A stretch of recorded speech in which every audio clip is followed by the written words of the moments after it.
Chapter 140. Speaking of the participants in the Karazhan raid, Garona returned to Stormwind City before Lothar. Lang had always been puzzled about this. After Garona came back in a daze, Lang repeatedly asked about the situation, only to find that Garona's memory only lasted until she was knocked unconscious by Sargera's sphere. Lang and Bolvar didn't blame Garona too much. On the battlefield, even the bravest knight might not be able to withstand a fear. If it was before the incident at the Dark Portal, Lang and Bolvar would have regarded Garona as a deserter. But no. Countless battles had proven that if one didn't have a particularly strong will or skill, there was no way one could be immune to this thing. Moreover, when Garona returned, Lang had already received news that Lothar was injured but was fine, as well as that Duque was fine. In addition, with the news of Mediva's passing, Lang really didn't have much time to think about Garona since one of his childhood friends was dead and the other was injured. Because of that battle, although Lothar wasn't seriously injured, he injured his leg. Not only did he sprain his ankle, but in fact during the big explosion caused by Mediv, the protective shield used by Mediv wasn't complete, and there were still several pieces of gravel that pierced into Lothar's injured leg. In the end, even though Lothar was burning with anxiety, no one dared to let Lothar ride the bumpy griffin. In addition, with Lang's strict orders, Lothar could only bitterly return in a carriage. Coupled with the changes in the battle situation, the front line in the Elven Forest was constantly moving towards Stormwind City. Lothar and his party had to go from east to west, almost crossing the entire Twilight Forest before turning north to return to Stormwind City. The poor vision in the Twilight Forest also greatly delayed the return of Lothar and his party. By the time Lothar rushed back to Stormwind City without much rest, they were already a full month later than Garona. Seeing Garona standing beside Lang, Lothar suddenly remembered what Duque said. As a half-orc, Garona did not have the right to enter the core of power in Stormwind. In Lothar's previous message, Lothar vaguely reminded Lang to be wary of Garona. He also secretly sent a message to his men to keep an eye on Garona. Garona was too harmless, but Garona's information was too important. When it came to the tribe, humans were completely clueless. Many military matters were related to her. Lang had also tried isolating Garona and sending someone to ask her if anything happened. Garona wasn't annoyed and answered every question. The problem was that the military situation was urgent. For example, the battle prowess of the various orc clans could be said to be uneven. For example, the Blackstone and Warsong clans were definitely ferocious. Not only were their individual soldiers strong, but they also had a large number of people. When the Beastmen invaded, they would often send out troops in units of clans. The second-tier clans were much worse off, such as the Thunder King clan. The unknown third-tier clans were even worse. They were behind in all aspects in terms of numbers, equipment, and basic battle prowess. The difference in battle prowess might be a first-tier clan warrior fighting 10 human soldiers, but when it came to the third tier it would be 1 to 3. However, not only were the orc military flags ugly, they were all F*** handmade. With one slip of the hand, the flag of the same clan could be turned into several totems. In addition, the art lessons of the scouts were taught by the physical education teacher. With mistakes piled on top of mistakes, it was naturally easy for things to go wrong when they arrived at the command post in the rear. Lang and the senior generals had been screwed over more than once by such trivial matters. The most serious time was when they almost filled in an elite army that had been formed before the war. It was different with Garona. No matter what kind of scribbles it was, she could recognize which clan it was at a glance. She could tell the characteristics of the clan, the number of people, and the battle prowess in one go.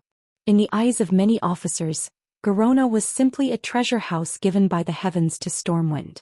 Even if they fought and retreated and lost every battle, at least their losses were reduced. In Duque's suggestion left behind by Makarov, there was another time when it was summer, when the weather was dry, and they sent a suicide squad on horseback to burn down the East Cove lumberyard. This fire was awesome. They burned down 3,000 elites of the Blackrock clan, and the price that Stormwind City paid was only 5 suicide soldiers.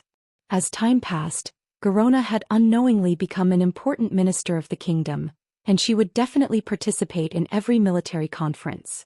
Especially when the Horde conquered Goldflash Town, the gateway to Stormwind City, and was about to reach Stormwind City, the military conferences were held more frequently. This time, the military conference looked no different from any other military conference in the past. The only difference was that Prince William, accompanied by the Queen, listened quietly at the side. Originally, Lang was against William's participation in the military conference. However, the Queen's words made Lang change his mind. William is already 10 years old. In my opinion, this war with the orcs will continue for a long time. In 5 or 10 years' time, can you guarantee that you will still be able to command the army like you do now? Can you guarantee that the next king of the people of Stormwind will be a good king who knows how to use troops? Lang fell silent. Mortals would eventually grow old. Faith would be passed down from generation to generation. If this was an era of peace, Lang probably wouldn't let children be exposed to such things at such an early age. However, this was an era of war, and even Lang himself didn't know when he would have to personally go to the battlefield. Swords had no eyes, and no one could guarantee that they would come back alive every time they went to the battlefield. Once he died, Stormwind would need a new king. All right, you've convinced me. On this day, Prince William was very excited. Even though he was well educated and sat quietly in his seat, his eyes would sweep over Lothar from time to time. William especially admired Lothar, not only because Lothar had taught him swordsmanship, but also because of Lothar's various legendary stories. His burning gaze made Lothar feel uncomfortable several times during the military conference. He was also curious about Garona. His father and mother often came into contact with this amazing female half-orc, and often mentioned her good qualities. However, for safety reasons, he didn't have many opportunities to interact with Garona. The military conference was a little boring to William. A group of generals were arguing over something and everyone insisted on their own opinions. Then Anduin and Bolvar would express their opinions, and finally, Lang would summarize everyone's opinions and make the final decision. At this moment, Garona suddenly looked like she had a headache. She suddenly covered her head with one hand and pressed the other on the military sand table. "What's wrong?" Lang asked with concern. In the next moment, a cold glint flashed in the eyes of everyone at the military conference table. Because of Lothar's insistence, there were always 2 fully armed royal guards by Lang's side at all times. When the cold glint flashed, the guard who was sandwiched between Lang and Garona reacted quickly. He had been staring at Garona intentionally or unintentionally, so his reaction was the fastest. Chapter 141. He had 2 swords, one was a standard long sword and the other was a short sword for close combat. At this moment he pulled out the short sword. If he had a third of a second he could have unsheathed the sword and stood in front of the king. However, it was too fast. Garona's figure turned into a flash of green light. The cold light flashed. It was just a horizontal slash, but he couldn't dodge it. Even his movements and thoughts couldn't keep up. An amazing killing skill. Speed, angle, strength. They were all marvelous to the extreme. Chi. A red arrow of blood spurted out from the guard's throat. One had to know that the Imperial Guards were fully armed. The full helmet was only in the shape of a T. The horizontal gap was convenient for a wide field of vision. The vertical gap was convenient for breathing. There was almost no angle between the helmet and the breastplate. In fact, there was only a gap of less than 3 millimeters. But this gap was caught. It was a one-hit kill. There was no luck. No one reacted. Garona flashed past the guard and appeared in front of Lang. Ryan couldn't help but be stunned. To be honest, Lang was not weak. In fact, the moment he saw the cold light he had already reacted. But the moment he saw Garona's face he was stunned. What kind of a face was that? In Clayton's imagination, this kind of assassination where the dagger was revealed, the assassin should be fierce and vicious. It was either filled with unparalleled hatred or it was filled with a coldness that viewed life as worthless, or it was... Lang thought of many possibilities. In fact, after Lothar vaguely reminded him, he more or less kept an eye on Garona. However, Ryan had never thought that Garona would have such an expression on her face. With helplessness and despair, with love for humans and even with love for Lang. Oh, it was a more direct love. It was under this expression that Garona's body quickly waved the dagger and stabbed at Lang. Lang was stunned.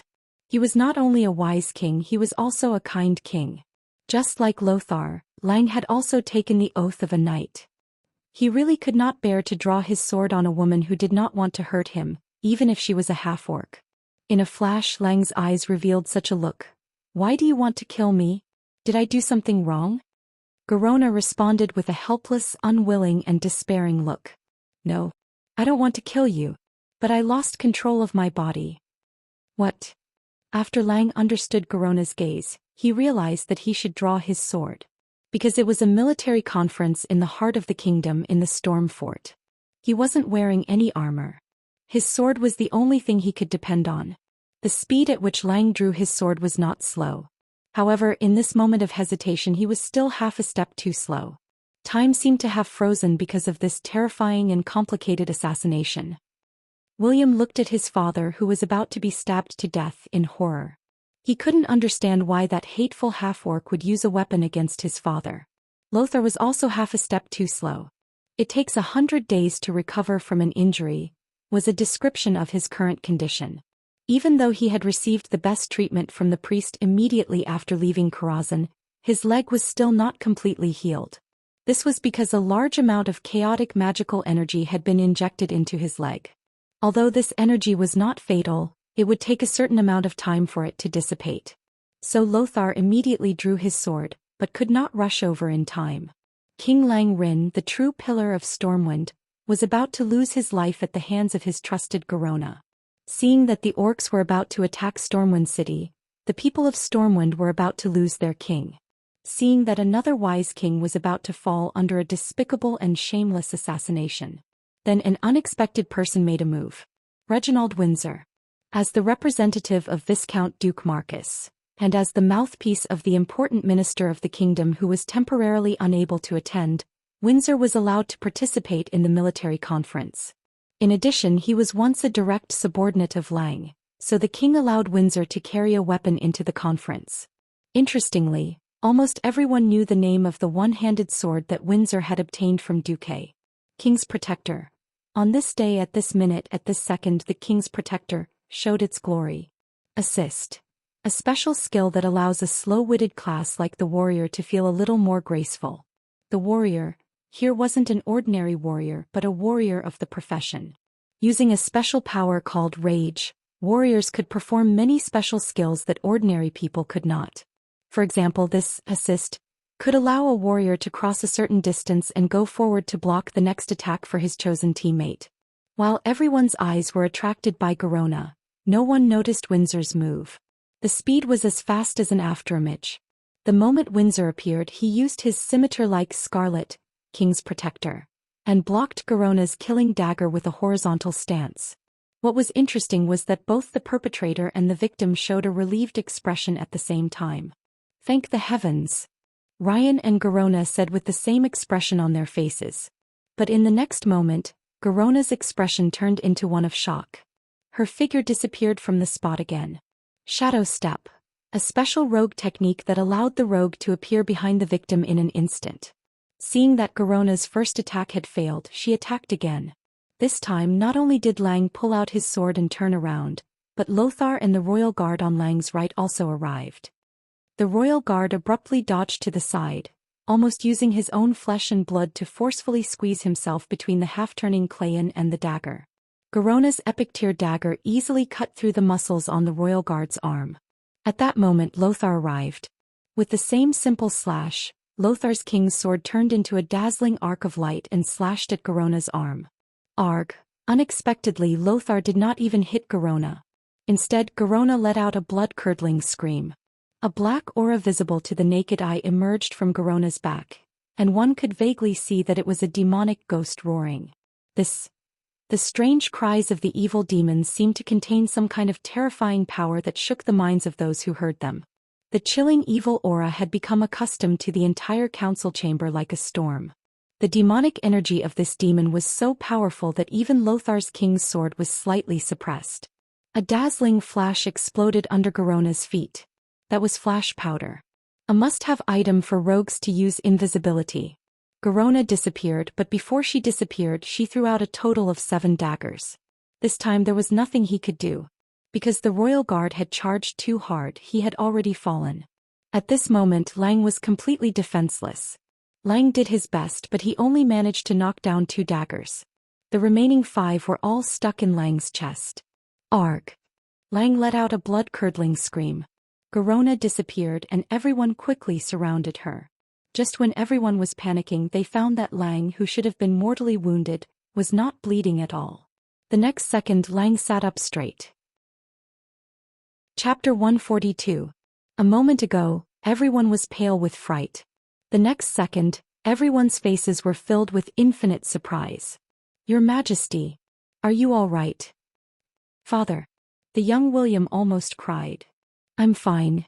Not to mention the others, even Lang was still in a state of shock. Everyone's curiosity was about to explode. After all, Lang was not wearing armor. He was only wearing an incomparably gorgeous short shirt with gold edges and a white background, as well as an inner shirt. The queen, who ran over in a hurry, knelt down and gently tore open Lang's outer shirt, revealing the secret inside. "This is..." Pairs of eyes widened as they stared at the inner shirt that actually resisted the dagger throw of a super-strong assassin. It was pure white like snow and exuded a faint cool aura. Noxus extended his hands, carefully put on thick gloves and took off the daggers.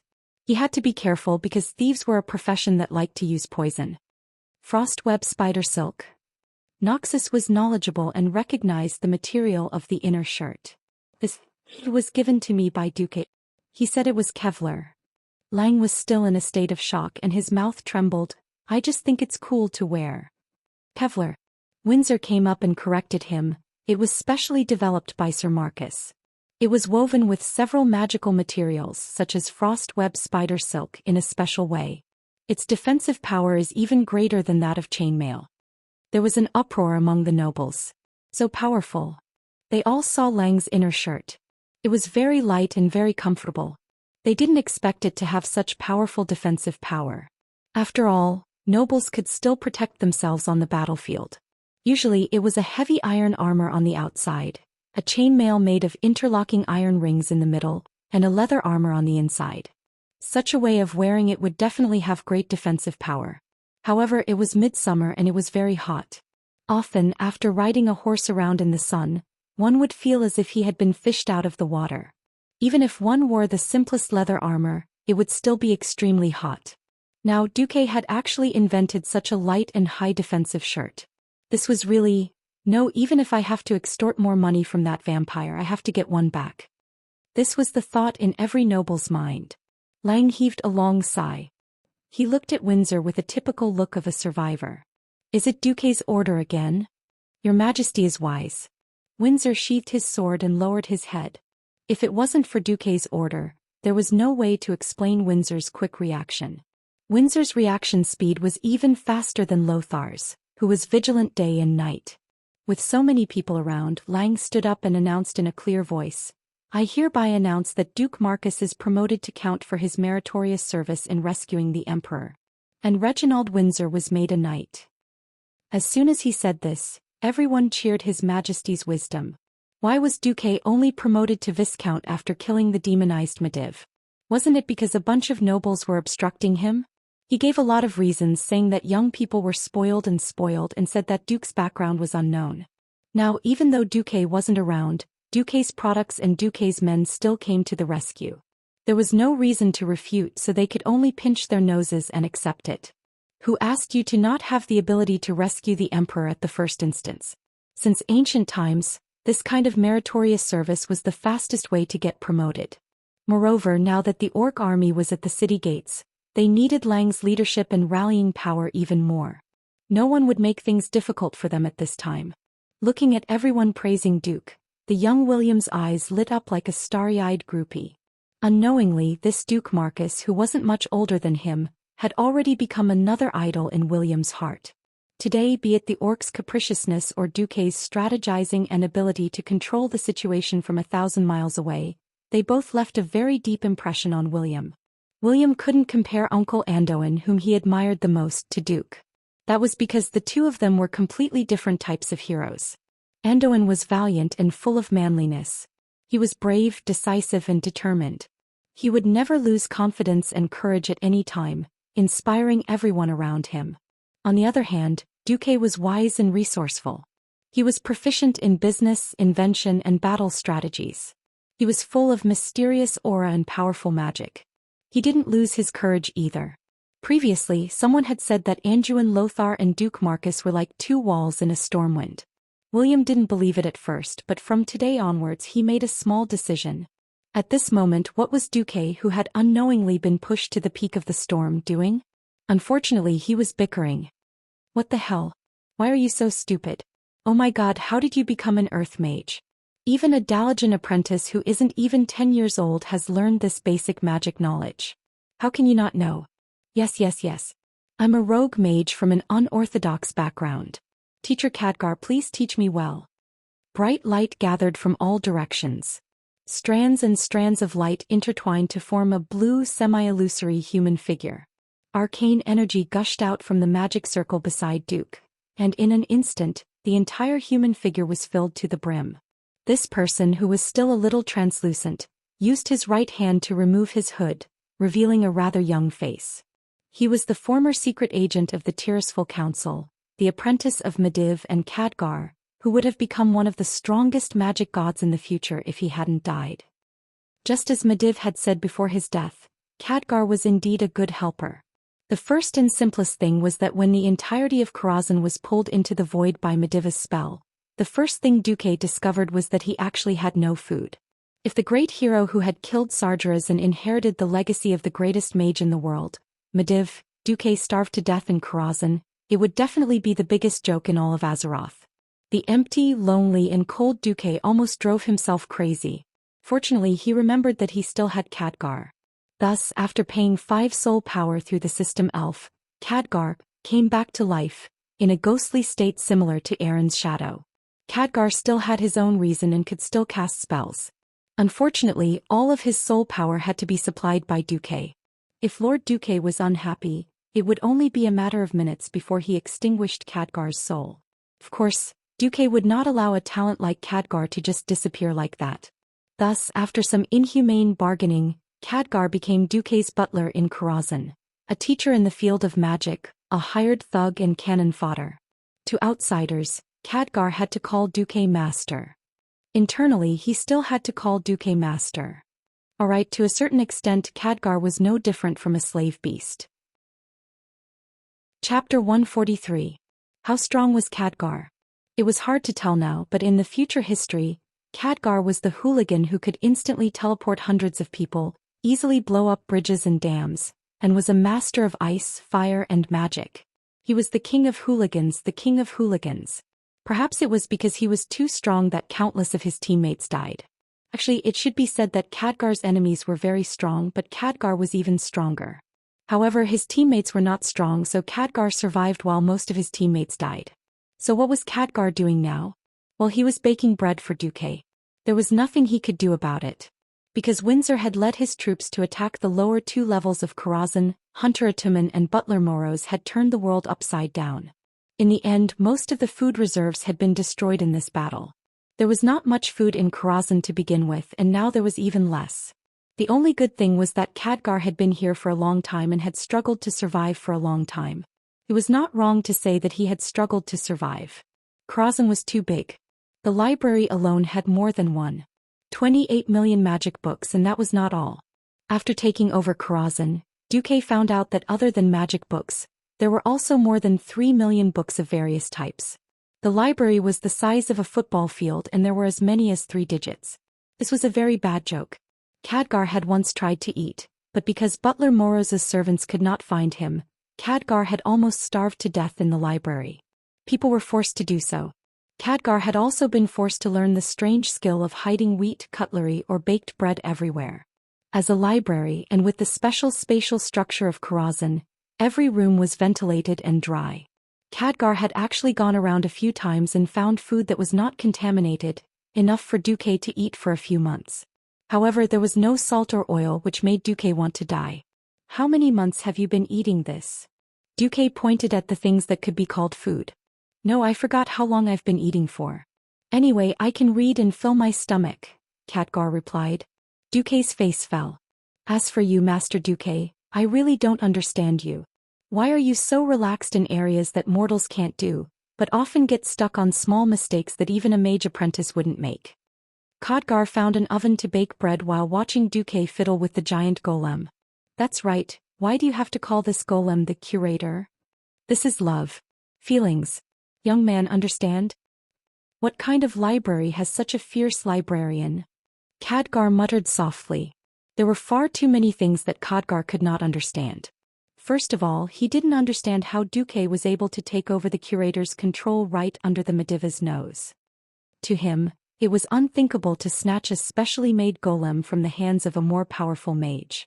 However, Duque could not explain to Khadgar that he was a transmigrator.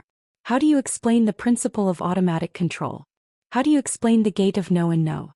This was not something that could be understood with a simple explanation. Just like how Duque did not understand the basic theory of Azeroth, Duque could not explain to Khadgar this professional theory that was based on modern mathematics, electronics, and a series of other sciences.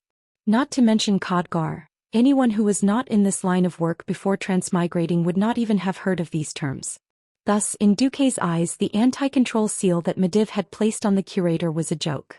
At that time, when he was in his soul form, he did not need to care about the highest control system. He only needed to modify a few feedback and basic control circuits to bypass Mediv and directly control the curator. This allowed the curator to attack at a critical moment. Similarly, in Khadgar's eyes, Karazhan's incomparably complex magic net system was just something that needed some time to be straightened out in Duque's hands. In the original history, because Karazhan had lost the will of its master, Mediv, it had sunk deep into darkness. The Karazhan Tower had sealed itself and cut off all contact with the outside world. Now, Duque had sorted out the countless unknown magic net energy lines that had gathered here step by step. As long as Duque wanted to, it was only a matter of time before Karazhan saw the light of day again. Duque also knew that the battle outside was going on fiercely, and he wanted to go out and help as soon as possible. However, if Karazhan was not sorted out, if the Burning Legion set up a portal here or something, it would be a big problem. Thus, Duque could only dig through the books while cleaning up Karazhan. On this day, the system elf finally sent a notification. Congratulations, host. The system has stabilized the first and second levels of Karazhan based on your newly acquired spatial knowledge. You can initiate a cleanup operation on these two levels. Duque stood up. Khadgar, time to work. Work. I've already stabilized the first and second levels. It's time to clean them up. Really? Khadgar's eyes lit up. Unlike the serious and old-fashioned teleportation mage, Khadgar was smart and eager to learn. When he had books, he could be very quiet. When he wasn't studying, Khadgar was more lively. Khadgar was a little tired of the days where he could only go between the library and the workshop. He immediately put down the book in his hand and followed Duque and the huge curator. After passing through the blue portal that looked like an illusory mirror, after a short period of weightlessness, a man, a ghost, and a golem arrived at the first level of Karazhan. Your Excellency Marcus. A whisper suddenly came from the darkness. Huh. Duque was slightly surprised. In Duque's impression, the first level was Karazhan's horse shed. When the players in the game came to the horse shed, they only met ghost coachmen and ghost war horses. No one would ever call Duque that. Looking in the direction of the voice, Duque understood. It was a translucent soul. His illusory soul wore the iconic Stormwind City armor, and he held a lion head shield and a standard long sword. Obviously, he was an elite soldier under Lothar who had died in Karazhan. You are? I remember you, Michael. Yes. That's great, Your Excellency still remembers me. I'm Michael Jonathan. Michael seemed to be very happy. Yes, I feel like my master. What happened? Am I dead? Where's Mediv? Where's Sargeras? Michael's questions were like a machine gun, and Duque patiently answered them one by one. I won. Then I have no regrets. It's a pity that it turned out like this. Michael's situation triggered Khadgar's sadness. The two ghosts had the same expression. Chapter 144. I don't know if a ghost will be reborn as a baby after being decomposed, but if you think it's a pain, I should be able to erase your soul. For some reason, a 3D model of Karazhan appeared in the system prompt. In the first layer, Michael's name was clearly shown. On Michael's note, in addition to unable to leave Karazhan, it also clearly stated that there was an option to erase the soul. For some people, existing in the form of a ghost might be a form of torture. So Duque gave Michael a choice. Michael looked at Khadgar, who was also a ghost next to Duque. What about you? I've seen you before, Mage Khadgar. Why did you choose to continue to exist in this world? Khadgar was stunned for a moment before replying, I don't think I've lived long enough. There are too many new things in this world that I haven't seen yet. As long as I'm allowed to browse through the books of Karazhan, there's nothing wrong with being Master Duque's servant. Duque secretly complained, no wonder you're willing to listen to me. Turns out that the books are your master. Michael thought for a moment, then turned around and bowed to Duque. How about this? If there's nothing you need me for, then I have nothing to miss since I sacrificed myself to protect Stormwind and Azeroth. Then At this moment the system suddenly gave Duque a shrill warning. Warning. Warning. According to your newly learned space theory and other knowledge, it has been detected that a space passage will be forcibly opened in 72 hours. After calculations, it is a 92.7% match with the demon army that Sarger is summoned. According to the energy level of the spatial passage, it is estimated that there will be more than 100 low-level demons and no more than 5 mid-level demons attacking. Then an unusually bright red countdown appeared on top of Duque's retina. Duque's expression changed immediately. Holiest *T. I knew there was no such thing as a direct route to becoming a mage. Medivh had built a mage tower in Karazhan for two reasons. On one hand, it was convenient for research, and on the other hand, he had been silently guarding this world as a guardian. As the price of changing history and inheriting Karazhan, Duque had to take on the task of protecting Karazhan. In history, the Karazhan secluded themselves. This largely prevented monsters from coming to Azeroth through Karazhan and harming the people there. That saying was true. With great power comes great responsibility. Duque's right hand was infused with arcane energy. He gently placed his hand on Michael's shoulder. He was righteously bluffing. No, he was preaching about the power of holy light. Michael, if you want to find the meaning of existence, then I have a very, very important mission for you here and now. What? Michael was a little stunned. In his mind, he had just killed Sargeras, so there shouldn't be any big enemies. Duque's voice suddenly became upright, and his voice was filled with surging passion and incomparable determination. His eyes were burning, and there was even some kind of divine radiance surging on his body. Protect this place. Within 3 days, a group of demons will open a space channel and attempt to occupy Karazhan as a springboard to invade the world of Azeroth. They will harm our family, friends, and the people we love the most. Can we allow all of this? No, absolutely not. We can endure loneliness, we can endure hunger, we can endure fear, but we definitely can't endure the people we love, the world we love. At this point, Duque's voice suddenly rose an octave. Michael Jonathan, are you willing to protect the world with me, to protect all of humanity? His thunderous voice echoed throughout the first level of Karazhan. In that case, please allow me, Gala Donald, to join you. A voice suddenly sounded from the depths of the stables, and another soul wearing the armor of a Stormwind soldier appeared. Count me in. Count me in too. The souls of the elite soldiers who had sacrificed themselves in Karazhan walked out from the darkness of the first and second levels. Yes, they had sacrificed themselves for the future of the people of the kingdom.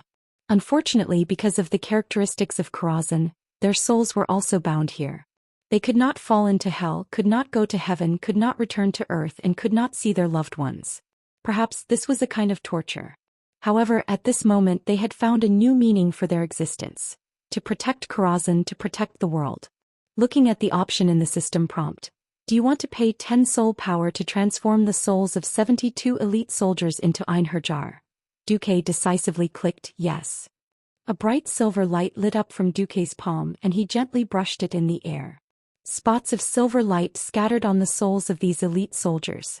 They were pleasantly surprised to find that their souls, which had become dim and showed signs of dissipating, were beginning to solidify at a high speed. The long-lost sense of touch returned to their bodies. Even though their bodies still looked a little translucent, at least this was an unexpected and pleasant change. There was no heartbeat, but there was a strong pulse from every corner of their bodies. They did not need to breathe, but they could smell the long-lost fragrance from their nostrils. Sight, touch, taste, smell, feel. These things that they had once taken for granted would only feel incomparably precious when they lost them. Every soldier's face showed surprise. Then their expressions quickly became determined and they quickly lined up in 3 rows. Michael, who was in the lead, pulled out the long sword that he had worn when he was alive and said loudly, "Salute our new master, the new guardian of the world, His Excellency Duke Marcus." Swoosh, swoosh, swoosh. They pulled out their swords neatly, causing the dark stables to light up with a dazzling cold light. Bang! Bang! Bang! The Einherjars hit their shields with their swords, and there were bursts of high-spirited hitting sounds. The entire first level of Karazhan seemed to be trembling. No, this was not just a tremor. This was already a roar. It was not just the shouts and hits of these elite soldiers. It was as if every corner of Karazhan, every brick and every pillar was emitting a low and ancient sound. They resonated as if they were responding to the will of the Einherjars, responding to their determination to protect the world. With the same excitement, Duque looked around at these Einherjars, and a satisfied expression appeared on his face. "All right, brothers, let's go all out. Let's tell those damned demons that this is Azeroth's territory, not their playground."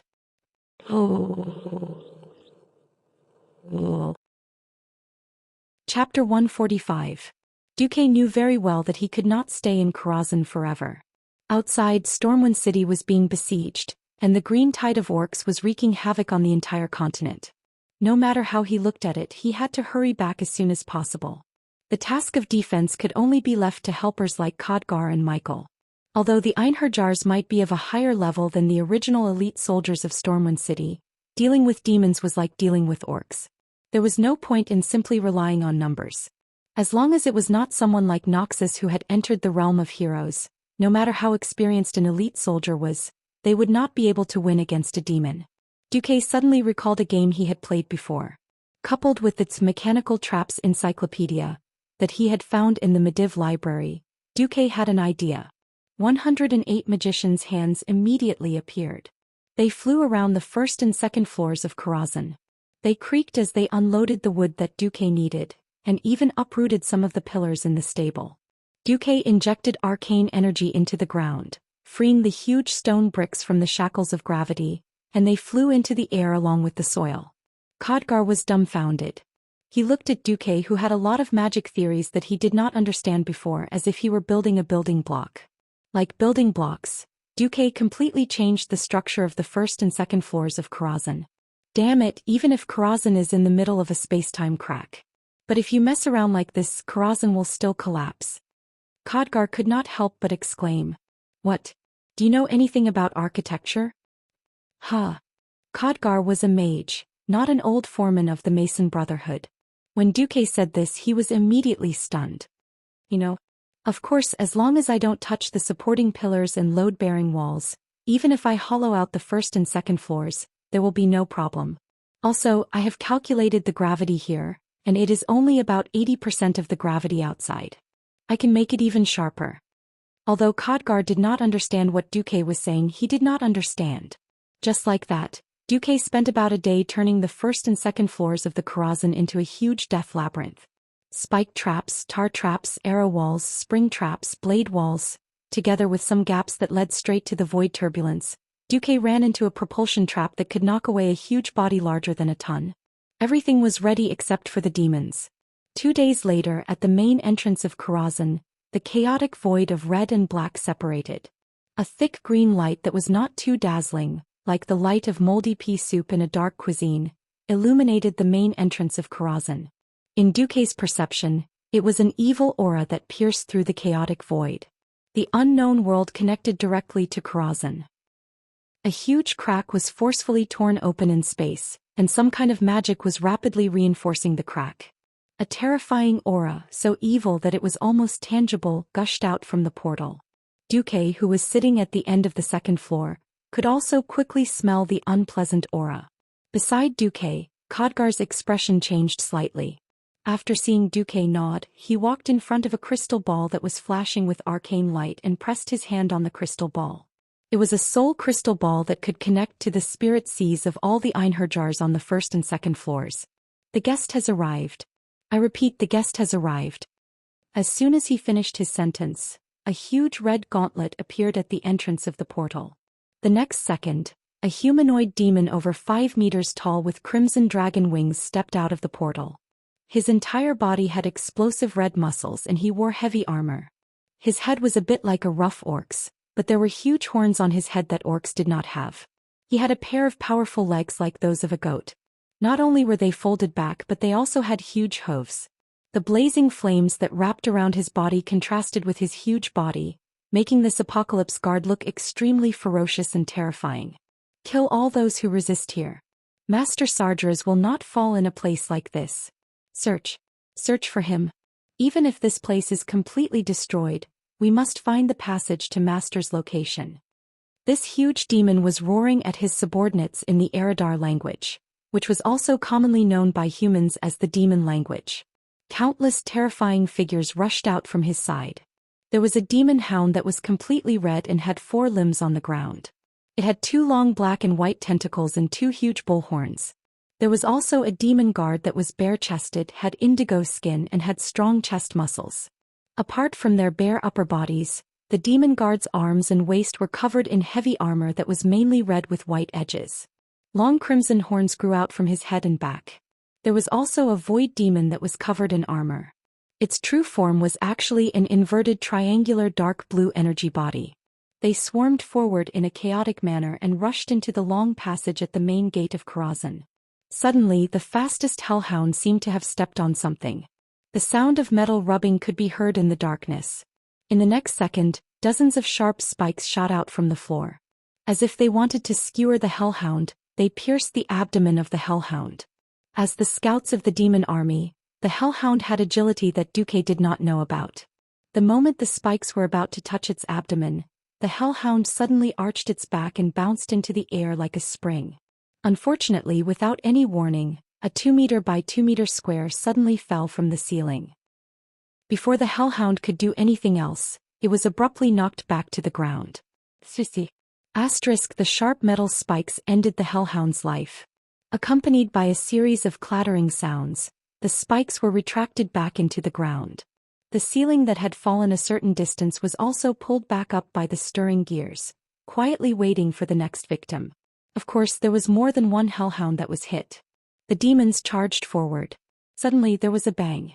A huge demon that could easily kill 20 elite human warriors was suddenly sent flying by a metal brick from the ground. The unlucky guy was caught off guard. Like a cannonball that had been stuffed into the barrel of a cannon, he was ejected with a loud bang. Demons were not beasts that had no intelligence and only knew how to kill. They were shocked by the strange situation. Their eyes followed the figure of the victim until the victim hit a wall and stopped. Only then did their eyes start to focus. Before they could shift their focus, 3 sets of crossed giant axes suddenly popped out from the seemingly ordinary wall. Those axes were ridiculously heavy even when carried by ogres. The axe blade, which had a diameter of more than a meter, could easily chop off a dragon's neck, let alone a demon. With a chilling glint, the demon only had time to scream before the cold gleam of the axes flashed across his body. On the wall, there were only a few deep cracks, splattered demon blood, and scattered pieces of flesh that could no longer be pieced together. What's going on? Chapter 146. The invasion of the demons was over. None of the 185 demons were spared. They were all killed on the first floor. None of the Einherjars were lost. Duque was very satisfied with the result. But Duque was more satisfied with the connection between the things in Karazhan's mage tower and himself. Through the system control he could almost grasp all the details of the first and second floors. As long as he was willing, he could see every space inside as if his soul had left his body. What a wonderful feeling. If only I could control magic so meticulously and control the whole situation so powerfully, and control the power of every group of elements, Duque said to himself. Control every group of elemental power. Wait. Control every group of elements? When he thought of this, Duque suddenly had a feeling of enlightenment. Just do it.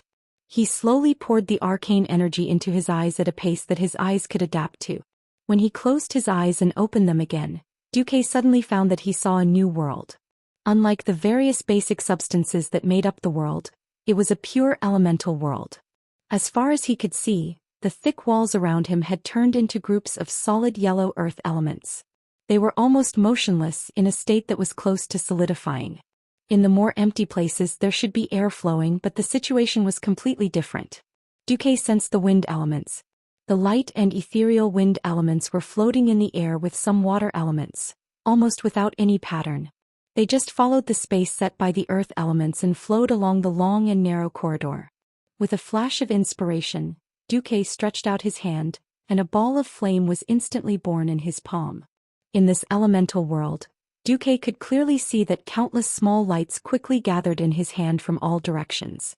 The yellow light spots became bigger and brighter and finally gathered into a ball. It was clearly just a small ball of flame, but Duque felt very accomplished. Because just looking at the ball of fire elements, it gave Duque the feeling of creating a new star. From the light of a grain of rice, it gathered a light that was tens of thousands of times brighter than before. In the end, it became a dazzling light that even the naked eye did not dare to look at directly. Gently closing his palm, Duque reached out to the earth elementals around him. Beep. It was a strange sound. However, Duque discovered that he had gained control over the earth element. As his fingers pinched, rubbed, the earth element in his palm changed accordingly. It was like a piece of clay that allowed Duque to knead and flatten it.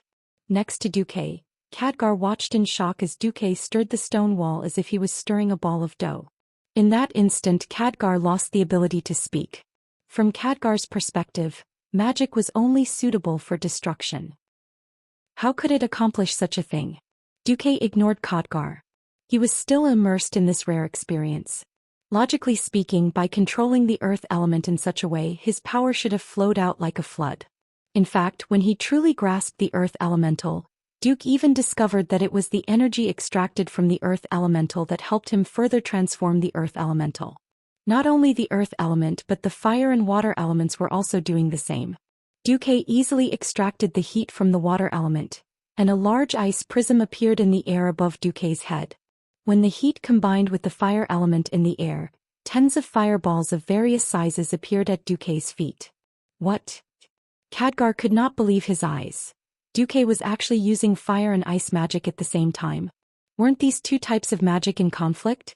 Using either fire or ice to connect two opposing elemental worlds at the same time was simply courting death. Was Duque courting death? No, obviously not. In Khadgar's field of vision, Duque lightly flicked his finger, combining the ice prism and the fireball into a frost-fire arrow that contained both the power of fire and ice. The frost-fire arrow pierced through the first wall, leaving behind a burn mark the size of a bowl. It then pierced through the second wall, leaving behind a large hole covered in ice. Finally, it exploded at the third wall, causing half of the wall to collapse. This was not the end. The first wall had clearly been scorched by fire, but a second later, it had completely turned into ice and exploded. The second wall was the exact opposite. What exploded from the ice crack was a blazing magma-like flame. Khadgar was completely stunned. How is this possible? Duque did not reply. Instead he muttered to himself, I understand why earth mages are earth mages. It's because earth mages can only be fixed to the ground, unable to move at all. They can only passively receive power from their surroundings. But sky mages are different. Everything in the sky can be used by them, changed by them, created for them, and destroyed for them. Thus, sky mages are the rulers of the entire sky. As the word ruler was spoken, Duque felt that in his spiritual world that had been lost for a long time, in that dark and chaotic world where he could not find his way forward, a bright light seemed to flash. That light was like a spark that set a prairie ablaze, splitting into two into four, splitting endlessly. In just a moment, Duque's entire spiritual world had been lit up. And the endless flames had finally heated up the entire spiritual world. Brighter and brighter. Hotter and hotter. Then, the illusion of light in the spiritual world shattered, turning into information that Duque could understand and the system elf could accept. Countless green lights and characters appeared on Duque's retina, finally turning into a line of extremely eye-catching green characters. Congratulations, host. You have successfully become a sky mage. Duque suddenly realized that this was the legacy that Medivh had left for him. If he did not accept Karazhan, he would not have started to modify space. If he did not modify space, he would not have had a deep understanding of space. Without this understanding, he would not have been able to advance. This was not something that any book could teach him. Only by personally experiencing it would one be able to master the power to dominate the elements of heaven and earth, amidst the countless changes of the elements of heaven and earth. Phew! Duque let out a long breath. At this moment, a line of red words suddenly popped up. Your servant Reginald Windsor is in a state of near death. Chapter 147. Was Stormwind going to be destroyed? This was what every citizen of Stormwind had been discussing in private for the past few months. The orcs were too terrifying. Every survivor of the orcs was telling their fears to others. If it wasn't for King Lang, clad in dazzling golden armor, patrolling the walls of Stormwind 3 times a day, perhaps this unease would have spread endlessly. Lang Rin, Anduin Lothar and Bolvar for Dragon. The 3 of them had become the backbone of the people's hearts at some point. Looking at the walls that were getting thicker and taller, looking at the huge archer towers and catapults that were growing a story higher every day, the people's hearts were finally a little comforted. Standing on the outer wall of Stormwind and looking at the dense forest in the distance for a while, Lang retracted his gaze. The original outer wall of Stormwind had been modified beyond recognition. After the outer wall was almost doubled in thickness with that magical cement, the height of the wall had also increased by half. Not only that, there were 2 more walls outside the outer wall and 2 huge hunting spaces between the walls. According to the blueprint, this was called Barbican. The 3 walls were connected by a relatively narrow passageway. At the crucial point there was only a large iron plate. Next to the iron plate was a bolt, which was attached to a small passageway. As long as a soldier pulled out the bolt or someone on the wall pulled out the iron chain connecting the bolt, the iron plate would fall. Not only that, but the newly built walls were also different from the traditional ones. From the outside there were many enigmatic diamond-shaped structures. Whether it was Lothar or Bolvar, all the officers who had been to the front lines had said that this structure was very good. It could effectively defend against the crude but powerful catapults of the orcs. Behind the 3 outer walls was a huge hexagonal archer tower that rose from the ground. The pointed side of the archer tower pointed outwards, and the higher the tower the narrower it became. If it wasn't for the invention of a technique called reverse mold, this would have been an inconceivable thing. Other than the archer tower, there were even larger turrets that could hold several ballistae or a large catapult. Just the sight of so many war machines was enough to make one's hair stand on end. And all of this was done after the beastmen invaded the elven forest. Edwin, are these all Duque's blueprints? Lang was very satisfied, but he still had some doubts as he asked the young man beside him. Edwin Van Cleef, 28, senior foreman of the Brotherhood of Masons. However, he was now employed by Duque to serve the king as a project supervisor sent by Duque. Yes, your majesty. Right now Van Cleef was far from the evil leader of the faction of evil who was slandered by a despicable black dragon, persecuted by the nobles of Stormwind City, and rose up in revolt to form the Defias Brotherhood, to occupy the Moon Creek town in the western wilderness, turning the mines there into death mines, attacking any Stormwind citizens and resisting the regime of Stormwind City. Edwin Van Cleef was at his most hot-blooded and righteous age. He was flattered when Makarov came to him with Duque's orders. Makarov was Sea King Duque's butler. Duke Marcus, the kingdom's brightest star, a rapidly rising business magnate, a rising star in the world of magic, and the master of a new faction in Stormwind. And he was just a craftsman who was looked down upon by the upper class. He did not expect that Duque's representative, Makarov, would come to him personally. When Makarov explained the purpose of his visit, saying that Duque wished to take him in as a direct follower, he did not hesitate to accept Duque's invitation. Even though he never had the chance to meet his master, what happened afterwards further strengthened Edwin's loyalty. Duque wanted him to build a large number of fortresses for the kingdom to slow down the advance of the orc army. He also wanted to modify Stormwind City's defense system. The pay was ample. Duque paid for all the wages in advance. Gold coins, high-quality white bread, or delicious fish. When these choices were placed in front of Van Cleef, he almost cried on the spot. Due to the influx of refugees in Stormwind, the supply of daily necessities had become difficult, and these 3 items were urgently needed by the impoverished Mason Brotherhood. Coupled with the national crisis, the craftsmen burst forth with 200% enthusiasm, almost forgetting themselves as they worked. Countless people fainted on the construction site, but not a single one of them complained. Duque also fulfilled his promise, sending out ships to send off the families of the craftsmen. Generally speaking, the earliest batch to leave was a treatment that only the nobles could enjoy. After sending off his beloved daughter, Vanessa, Edwin became even more loyal to Duque.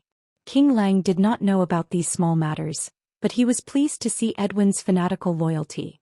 He patted Edwin's shoulder. "You did well. The outer wall is done, go work on the inner wall. The orcs are coming soon and the next step is the warrior's domain." "Yes, your majesty." Not long after, a gust of wind with a fishy stench suddenly surged out of the forest. The turbulent air swirled, carrying sand and weeds into the air. They gathered together to form a huge gust of wind. The gust passed through the flat forest and rushed towards the outer wall of Stormwind, blowing up leaves and sand so hard that the warriors could not even lift their heads. At this moment, everyone could not help but shield their eyes with their hands. They let their hair sway in the gap between their helmets and heads, and were shocked to see the green that appeared in the forest with the gust of wind. The surging green brought with it the sound of thunderous footsteps. Countless different kinds of green filled the entire forest. It was like an army of ants that covered the mountains and plains. They converged into a river, and the river then turned into an ocean pouring out of the forest. The thick green tide rolled endlessly, and the orcs squeezed out of every crevice in the forest like a frenzied tide. Every nook and cranny of the forest began to surge, and an ominous green color was reflected in the eyes of every soldier. What followed was the sound of war drums and bugles that sounded like rolling thunder. For the sake of battle, all the trees within a kilometer of the city wall had been cut down. But the green tide of orcs had squeezed a full 800 meters of open space in their field of vision. In front of them was a tall green-skinned orc, carrying two huge beast skeletons on his shoulders. He was riding on a warg which was the largest among all the other wargs. This warg was even more majestic than the largest bull humans had ever seen. The warg raised half of its body and howled at the sky, its pure black mane spreading in the wind. Looked fierce and awe-inspiring. A woo. Chapter 148. Woo woo woo. For thousands of years the wolves had been communicating with each other by howling. The alpha wolf's loud and fierce howl was heard, and all the wolves in the tribe responded immediately. The continuous and terrifying howl of the wolves was heard. A huge wave of sound engulfed the outer walls of Stormwind City. The terrifying sound suddenly made the warriors of Stormwind City think of a terrible rumor. The cruel and bloodthirsty orcs only ate living humans, and the warriors who died on the battlefield would be given to the wolves to eat. Thinking back on the habits of the wolves in this world, it was possible. Wolves were the wildest and most ferocious animals. They would not eat their own kind, and that was only when their own kind was still alive. Once their own kind died in any way, the meat of their own kind would be no different from other kinds of meat. The thought of their bodies being torn apart and eaten by these huge monsters made the hands of many new soldiers who had never faced orcs tremble, and their teeth chattered. Lang and Andoin, who were sitting on the highest level of the inner city wall, frowned when they saw this scene. At this moment, a messenger trotted over. Sir Windsor requested to fire the ballista. He said that there is a special ballista that can teach that beast a lesson. As the supreme commander of the front line, even if Lang was present, Lothar was the one who gave the orders most of the time. Seeing the signal, Windsor personally operated the ballista on the ballista that was almost 30 meters above the ground. He glanced at the flag that was stuck on the ballista that was fluttering in the wind and muttered, "The wind is from the east to the west. Wind force. Level 3. Then Windsor straightened his arm and raised his thumb to roughly estimate the distance. 250 yards. Finally, he adjusted the capstan to the scale that he had no idea what it was a few months ago. It was clearly marked on the scale that, according to the height, the distance had to be adjusted according to the distance when the capstan was full. Good. Fire. Thump. The loud sound of a bowstring was heard. At first no one paid attention to the ballista. In this crude era, all kinds of heavy weapons had to be tested. Regardless of whether it was the ballista, catapults or cannons, they would generally fire in a certain direction and then slowly adjust. Whoever could hit the target within 3 rounds of shooting would be crowned as a godly archer. The first shot should have been the cannon. However, he could not find a qualified cannoneer in all of Stormwind. Even the 4 8-pounder cannons that Stormwind City currently had were bought from the dwarves' Iron Furnace Castle in a hurry after they lost the Battle of Red Ridge Mountain. The impromptu gunner training was simply not up to par. It couldn't be helped. In this era, apart from the nobles and a few lucky people, most people were illiterate. It was impressive to find a few smart people who knew how to fire a cannon. Hence, when Windsor volunteered to be the first one, Lang, Andoin, and Bolvar did not have much hope. Who knew that a miracle would happen? A long black rainbow streaked across the sky above Stormwind City, blinding the eyes of the orcs. From the sky, this black line seemed to be shooting straight towards the Great Chief's black hand. They watched as the black dot in the distance rapidly expanded in their field of vision. Not only the orc guards around the Great Chief, but even Black Hand himself also felt that something was wrong. Faster thief. How could a human ballista shoot so far? It was not that the orcs had never seen a human ballista. Most human ballista did not have such a long range. Of course, the orcs did not know that this was a specially modified ballista by a transmigrator who studied in a decathlon but was not proficient in any of the mechanical engineering disciplines. Without time to think, Orgrim Doomhammer, who was standing beside the Great Chief, suddenly swelled his muscles. This future Great Chief suddenly leaped forward and smashed the huge ballista in the air with his hammer. Bang! It had to be said that those who entered the realm of heroes were all freaks. A ballista with a speed of at least 50 kilometers per hour, and Orgrim the maniac just took it head-on. He had really hit the target. However, since it was something created by Duque, how could it be so simple? This was a specially made mother-child exploding arrow. Orgrim had indeed knocked away the mother arrow with his hammer, but even more of the smaller steel balls were raining down on the chief and the howling warg beneath him like a rain of shotguns. Clap, clap, clap, clap. The dense rain of bullets directly hit Blackhand and his precious warg leader. Ah! Oh. The Great Chief's scream and the warg leader's sorrowful cry caused the entire wolf pack to freeze. The warg's low intelligence made them unable to understand why their boss would suddenly stop screaming.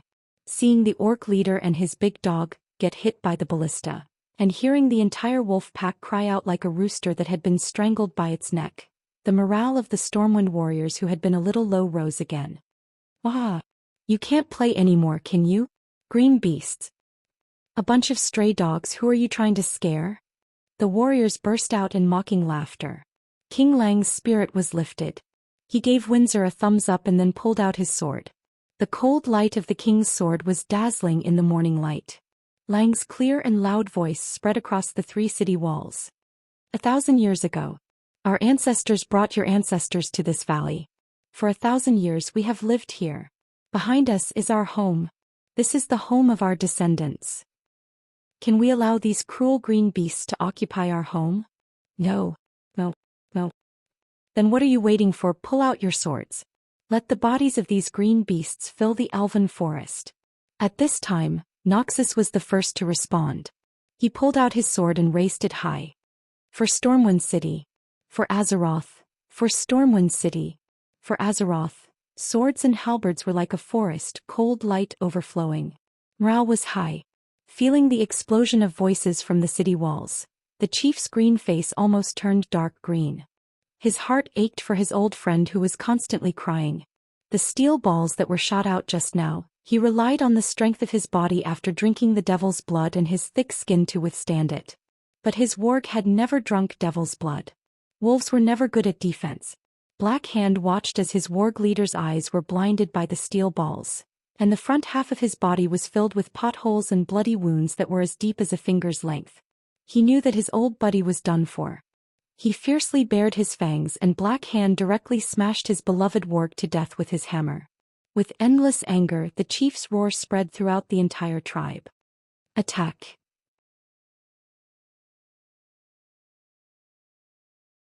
Chapter 149. As the earth rumbled, the green tide split into 3. The sharp battle axes shone fiercely under the sun. Looking down from above, it was as if the elven forest had grown a giant trident. Lothar gently raised his left hand and slammed it down quickly and forcefully. Tut tut tut. After a strange sound of a winch loosening, 10 baskets of gravel were hurled from the 10 catapult towers behind Lothar that were higher than the tallest outer city wall.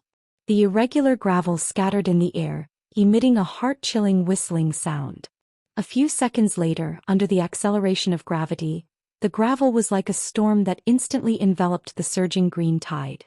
It was not that the orcs had used catapults before, but they had never seen such a way of using them. Usually, the orcs would not even bother to look at the gravel that was the size of a human's fist. But now, under the high speed, the gravel had become a lethal weapon. An unlucky orc who was hit first had his face deformed. Then the bones of his cheeks and chin were crushed by the huge impact, along with his protruding fangs. The momentum brought the head and the burly body to a stop, and in an instant, it began to reverse the momentum of the body. The skull instantly turned into countless pieces of flesh and blood in the process. At the same time, the brain burst out and the neck bone broke at the same time. After the orc was blasted away, his corpse that was gradually turning cold fell to the ground. Most of the orcs who were hit either died on the spot or had their internal organs smashed to pieces. The blood they vomited was accompanied by a large amount of internal organ fragments. It was only a matter of time before they died. The great chief Black Hand and Orgrim narrowed their eyes at the fierceness of the humans' long-range firepower. This was just the beginning. As Lothar pulled out his long sword, it fell with a rustle. There was a whoosh at the same time in the gaps between the 3 layers of the city wall and the walls. Generally speaking, it was difficult to associate a buzzing sound with the dark sky. But after this buzzing sound, the entire sky darkened. Orgrim subconsciously looked up and saw a large black rain falling from the sky above the giant human city. He immediately recognized that it was a spear thrown by the despicable humans. This was the greatest blasphemy to the brave horde warriors. Many soldiers didn't die on the battlefield, but from these strange and disgusting javelins. Once hit, the spearhead or the weak part of the spear shaft would be left in the body. In hot weather, even if you use a dagger to dig out the spearhead, it is very easy for the wound to rot. Orgrim had seen with his own eyes how a few warriors were dragged to their deaths. Damn it! There's a shaman. Orgrim could only mutter to himself. The traditional shamans of the tribe had been replaced by the more sinister and sinister warlocks. There wasn't a single shaman in the entire tribal expeditionary army who could heal. What infuriated Orgrim even more was the news he received. His close friend, the chief of the Frostwolf clan, Durotan, had brought his wife, Draka, to visit him 2 days ago. A few months ago, because he suspected that Ghoul Dan had made a deal with the demons. Ghoul Dan had acted first and used the great chief's dark hand to banish Durotan and the Frostwolf clan out of the tribe.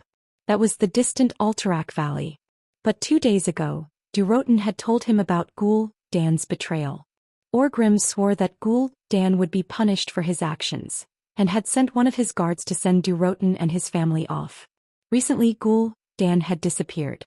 From what he could remember, Ghoul Dan had not appeared in public for more than 2 months. Orgrim requested that Black Hand punish Ghoul Dan and the Shadow Council, but was mercilessly rejected. This caused Orgrim's dissatisfaction to rise. All he lacked was a reason to explode.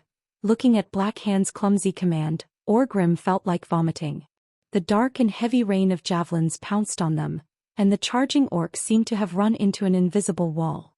In an instant they were like harvested wheat falling in large swathes. The grass was a mess, and there were corpses of beastmen soldiers nailed to the ground everywhere. Before the battle, Orgrim had strongly urged the soldiers to be equipped with thick shields. After all, sieging a city was different from fighting in the field. But what did Black Hand say? The invincible beastman warriors do not fear the despicable javelins. This was simply using the beastmen soldiers to fill a pit of death that could never be filled. The dark portal had mysteriously closed and Ghoul Dan had disappeared. The beastman expedition had no more reinforcements.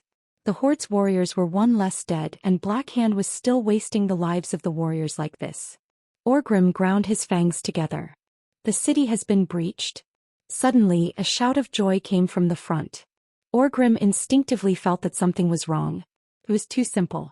The defense line that the humans had set up for so long had been breached so easily. The heavy losses in the previous town of Stormwind City were still fresh in Orgrim's mind. Black Hand waved his petrified fist triumphantly and roared, "Look! The warriors of the horde are invincible." Nearly 1,000 beastmen rushed in through the wooden gate, and Orgrim immediately realized that something was wrong. When the large number of beastmen rushed in, a steel fence as thick as a beastman's thigh suddenly fell on the gate. In the next moment, flames shot into the sky. The entire battlefield was suddenly filled with the cries of despair of thousands of beastmen. Yes, that was the barbican used to lure the enemy. It was filled with whale fat. When the large number of beastmen rushed in, the human soldiers put down the strengthened version of the 1,000-pound gate, and lit it on fire. The orcs were indeed brave warriors, but in front of the 10-meter-tall steep city wall, and in front of thousands of harpooneers and pikemen who were ready for battle, climbing up the wall was destined to be futile. Countless torches were thrown down, easily turning the entire Barbican into a fiery hell. The screams of the beastmen ambushed even made the beastmen outside who were trying to climb the wall with clumsy wooden ladders pause. Haha. Good burning. Even though the burnt smell of roasted meat could be clearly smelled through the mask prepared beforehand, King Lang was still very excited and loudly praised the brilliant plan that Duque had left behind. The terrible losses made the chief's face as dark as the bottom of a pot. Retreat. Black Hand rarely gave the order to retreat. Then for 7 days in a row the Horde launched fierce attacks on Stormwind City again and again. Every day the Horde lost at least 3,000 corpses, but the Horde's best result was just to break through the second wall. On the 8th day the situation took a turn for the better. I found a way to conquer Stormwind City. Chapter 150. The Great Chief Blackhand was in a difficult situation. It was simple. Attacking Stormwind City head-on had made the Horde suffer. Stormwind City was located in a huge valley. There were only 2 exits from the valley, the port in the west and the land route in the south. The sea had never been the beastman's strength. In order to take down Stormwind City as soon as possible and destroy the human resistance, Blackhand gave up on attacking the western wilderness. From Blackhand's perspective, taking down Stormwind City, which was defended by the weak humans, was a matter of minutes. He did not expect to be stuck at the outer city walls for a week and lose more than 30,000 elite beastmen. This was only the outer city walls. According to the scouts' report, Blackhand knew that there was a huge lake behind Stormwind City's outer city walls. That was the real moat of Stormwind City. Behind that moat was the real Stormwind City walls. That was not all. The scout could see from afar that there was a canal in Stormwind City. The humans inside were fortifying the streets day and night. Not only that, there seemed to be a huge fortress northeast of Stormwind City. That was the center of the human capital. Blackhand was in a dilemma. The beastmen wanted to conquer the entire world. With no reinforcements, how could they fight if they lost too many soldiers here? However, the scouts' report made Blackhand, who was suffering, very excited. To the humans, the huge valley was a natural barrier.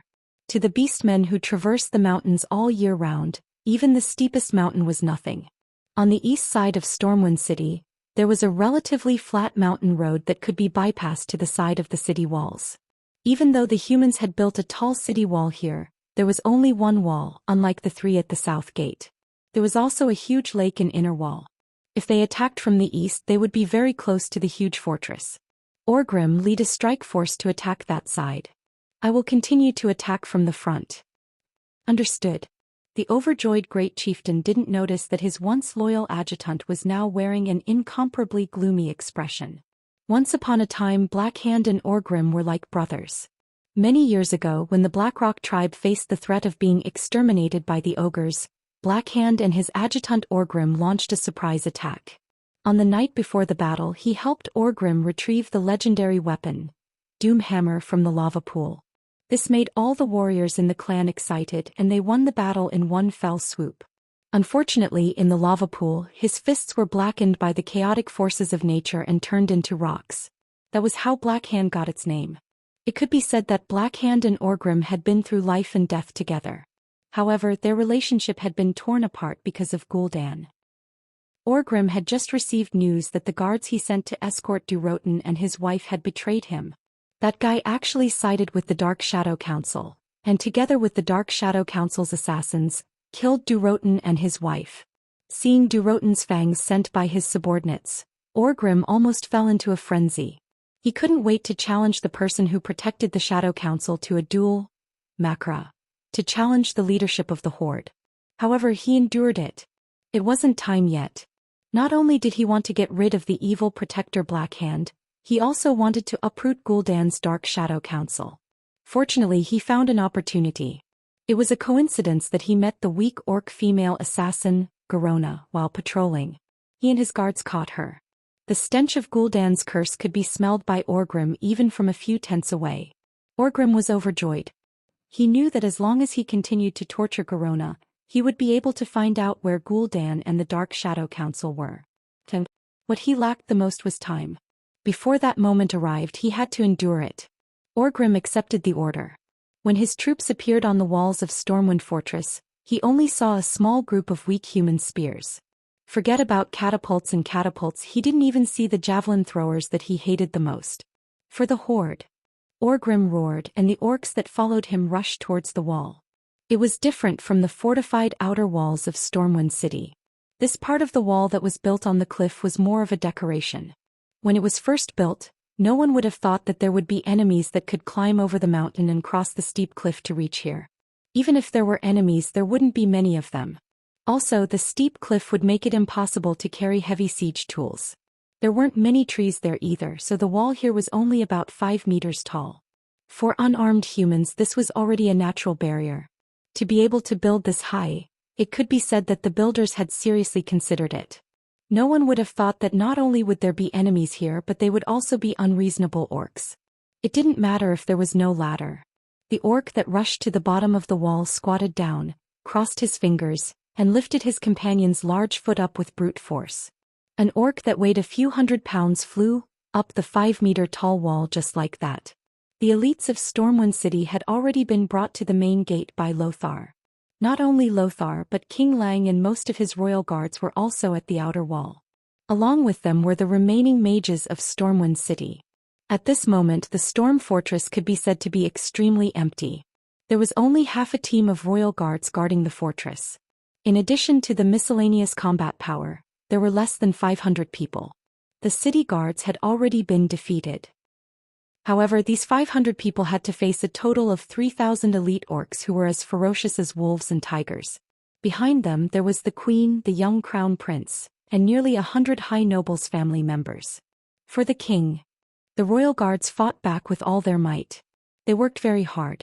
The combat skills that they had gained through strict training allowed them to not be at a disadvantage even when fighting one-on-one with the elite orcs. Unfortunately, there were too few of them. The strong orcs had countless opportunities to make mistakes. As for the relatively weak humans, if they made a mistake they would be instantly killed. Blood flowed from the main gate of the Storm Fortress all the way to the throne room. After the fierce battle, there were twisted, bloody and splattered corpses everywhere.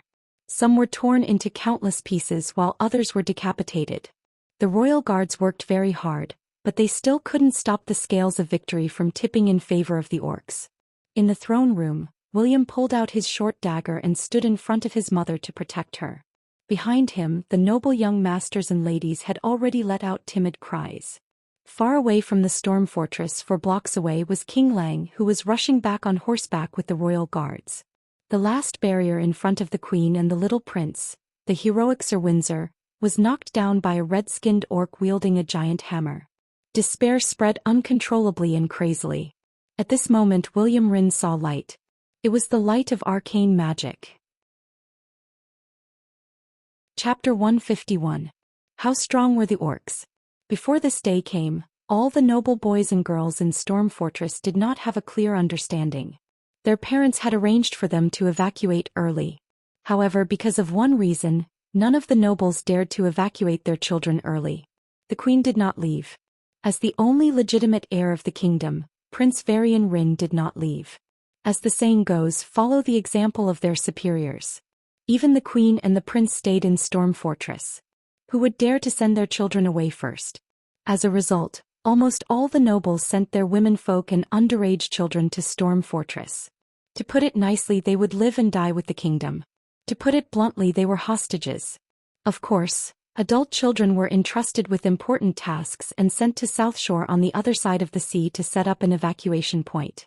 That was an entirely different matter.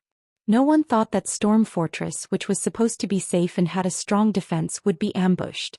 When the mournful alarm bell rang, most people panicked and lost their heads. Honorable Queen, you should evacuate with His Highness. At least hide, the captain of the royal guards once said. Evacuate? Evacuate to where? Just defend. Either you defend until His Majesty returns or you get killed by the orcs. I am the Queen of Stormwind. I will not hide in a secret room and be killed by the filthy orcs like a mouse in a sewer. The queen was speaking the truth. There was nowhere to run. Storm Fortress was located in the northeast of Stormwind City, in the innermost part of the valley. In the original design, this was the last resort. If they could not defend this place, then they would perish. Storm Fortress was dangerous, but no matter how strong it was, there must be a sufficient number of soldiers stationed there. Now the defense was empty and there was a lack of manpower. The entire Storm Fortress was strong on the outside but weak on the inside. Now a group of noble women and children were looking at her. If she, as the queen, took the lead and hid in a secret room, then even if Lang rushed back in the future, the people would be scattered and the king's authority would be gone. Instead of that, it was better to stay in the throne room. Stormwind's fate would be sealed if he was attacked. The queen dressed herself neatly with the help of the palace maids whose hands were trembling. William, who looked just as luxuriously dressed, sat on the throne of the queen and the prince in the hall. Around her and the little prince were hundreds of female nobles and their heirs, who had already turned ghastly pale. Everyone was listening attentively. Outside the fortress, the roars of orcs and the clashing of weapons could be heard clearly. Just like the needle of death, the sound of death and destruction was getting closer and closer, louder and clearer. Then, when hundreds and thousands of heavy footsteps that were completely different from the sound of military boots rang out, when they heard the brutal footsteps that seemed to have come from ancient times being lifted and landed, this shocking fear had already penetrated the eardrums of all the women and children, reaching the deepest part of their hearts. Woo-woo. Soft sobs began to spread in the throne room. Enough. If destruction and death are our destiny, then we should accept it calmly. If we are not fated to die, then we can't let today's loss of composure become the shame of our lives. The queen stood up proudly, holding the queen's scepter in her left hand, while her right hand held Prince William's left hand tightly. The young prince's right hand held a gorgeous dagger tightly. Everyone listened nervously to the sounds outside and looked at the group of guards in front of the door of the throne room. There stood the king's most trusted Sir Windsor, leading the last 12 royal guards. The weapon in Sir Windsor's hand was the famous king's protector. The floor of the throne room trembled as if a waiter was carrying a cup of water. Everyone's heart trembled slightly, just like the floor. The fierce fighting and rough roars were getting closer and closer, until a ferocious scarlet hammer smashed open the door of the throne room that was as thick as a fist. It was a hammer that was stained with blood, internal organs and broken limbs. The hammer was shaped like a standard cube. Scarlet blood dripped from the surface of the square hammer, making William feel that it was more like a bloody throne that was raised high up in the air. As the door of the throne room let out a tragic cry and collapsed, a ferocious giant that seemed to have come from ancient times appeared at the door of the throne room. He had dark red skin and bulging muscles. On his protruding jaw were fangs lined up on both sides. The outermost one was longer, while the innermost one was slightly shorter. Just this terrifying appearance caused many noble ladies to let out terrifying screams before fainting from fright. Kill! Under Windsor's command, all of the imperial guards charged forward. Orgrim grinned. It was a disdainful smile. His right pauldron, which was decorated with thick fangs, lifted slightly and a black gust of wind rose from his elbow. So fast. This thought flashed in the mind of the guard who first came into contact with Orgrim. He was dumbfounded as the hammer in his field of vision grew larger and larger. In less than half a breath's time, it occupied his entire field of vision. His movements were not wrong. They were incomparably precise and concise. He had almost reached the limits of a human. However, in front of such an inhuman powerhouse, he could only be completely terrified. He could only helplessly open his mouth wide and watch as the opponent's giant hammer reached his face before his sword pierced it. Bam. It was as if time had suddenly returned to normal. The huge hammer of destruction hit the guard's head like a game of whack-a-mole. With a pu sound, the unstoppable force passed through the helmet and penetrated the forbidden guard's skull. Then the terrifying force completely shattered his cervical vertebrae, causing his cervical vertebrae to completely fold into a single piece. The force did not dissipate and it continued to pass down. In the next moment, the royal guard's facial features contorted. All the ribs in the chest cavity below his skull were stacked together. His brain juice, eyeballs and other things which had nowhere to go spurted out from every hole in his skull the moment his skull was crushed. The hammer continued to descend, and after it smashed the guard's head into his chest, half of his body was flattened. The 1.9-meter tall man turned into a dwarf, Soldier twitched for a moment before collapsing to the ground. The violent blood splattered on the marble floor of the throne room. A few drops of red even landed on a 13-year-old girl not far away. She was suffocating from fear. Chapter 152. Windsor was the second one to go up. After the battle with the demons, Windsor felt like he had been reborn. Especially in terms of experience against large enemies, he and the elite soldiers who came back from Karazhan had extraordinary strength that surpassed ordinary elites. He thought he could do it. Although he was surprised by the bravery of this red-skinned orc who was different from the other orcs, he still raised his shield and charged forward. The king's protector, in his right hand, emitted a piercing cold light. He had underestimated Orgrim. Windsor could not have known that he was facing the future chief of the Horde. In this period of time, the #1 warrior of the Horde, and even in history, it was Orgrim who personally killed the Azeroth lion Anduin Lothar in the final battle. If he knew that this was not an opponent he could deal with, he might have used a completely different strategy. Unfortunately, there were no ifs in life. From his point of view, anyone who used heavy weapons would definitely be slow, clumsy fellows that were full of openings. So he charged forward at high speed. Windsor was wrong, very wrong. After Orgrim smashed the royal guard to death with his hammer, the muscles on his arms suddenly swelled. On his exposed skin, red veins snaked out like a dragon's beard. That was a force beyond the imagination of mortals. Orgrim's hammer of destruction bounced up on its own and swept towards Windsor like a storm. Boom. Although Windsor was holding a shield and the hammer hit the shield, the terrifying force of a giant, measured in tons, was not something a mortal could defend against. Windsor's left arm was instantly deformed and there were many fractures. The huge force even injured his lungs. After he was sent flying, he was already bleeding from his mouth and nose before he even landed on the ground. He was on the verge of death. Behind Orgrim, the ferocious orcs killed all the standing human warriors in the hall like they were chopping vegetables. Between the wooden queen and Orgrim, there was only Varian, who was trembling and holding a dagger in his hand. A tear finally rolled down the queen's beautiful face. It was pitiful and heart-wrenching. Orgrim walked over with his hammer on his shoulder. Every step he took made the ground shake. "You're the woman of the human great chief?" Orgrim spoke in orc language. The queen didn't understand everything, but after interacting with Garona a while ago, she at least understood the word, great chief. The queen puffed out her chest and said in fluent human language, "I am the queen of Stormwind. If you want my husband's life, I'm sorry, but he's on his way. But if you want to kill me and my child, you can do it now." Orgrim did not understand the human language, but he admired the courage of this human female. Not only her but also that human brat. From the initial timidity, he found his courage amidst extreme fear. Even though the little guy was only holding a dagger, Orgrim knew that the little guy was about to attack. "Ah!" William roared as he rushed forward and stabbed his dagger. However, it was of no use. The brave Varian was flicked away by Orgrim's finger. No, there was no longer a barrier between his most respected mother and that cruel orc. He couldn't imagine how that cruel and terrifying orc would treat his mother. Either outcome was something that William didn't want to see. Is there anyone else? Is there anyone else? Who can save my mother? Save Stormwind? William's young but handsome face contorted in pain. Tears flowed down his face as he bawled. All he could see were women and children. They were all cowering in fear, trying to delay the arrival of death. He actually prayed to this group of people in despair. William was in despair. He almost gave up and shouted, "Uncle Anduin, aren't you the guardian of the kingdom? Brother Duque, aren't you the super mage who's going to surpass Medivh? The kingdom is in danger. My mother is in danger. Where are all of you?"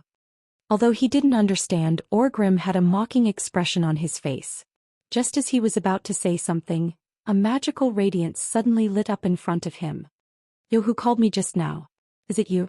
Your Royal Highness." A male voice with a hint of mockery suddenly sounded in the air and echoed in the hall. Orgrim hated magic, but at this moment he kind of wished that there was a shaman or even a warlock by his side.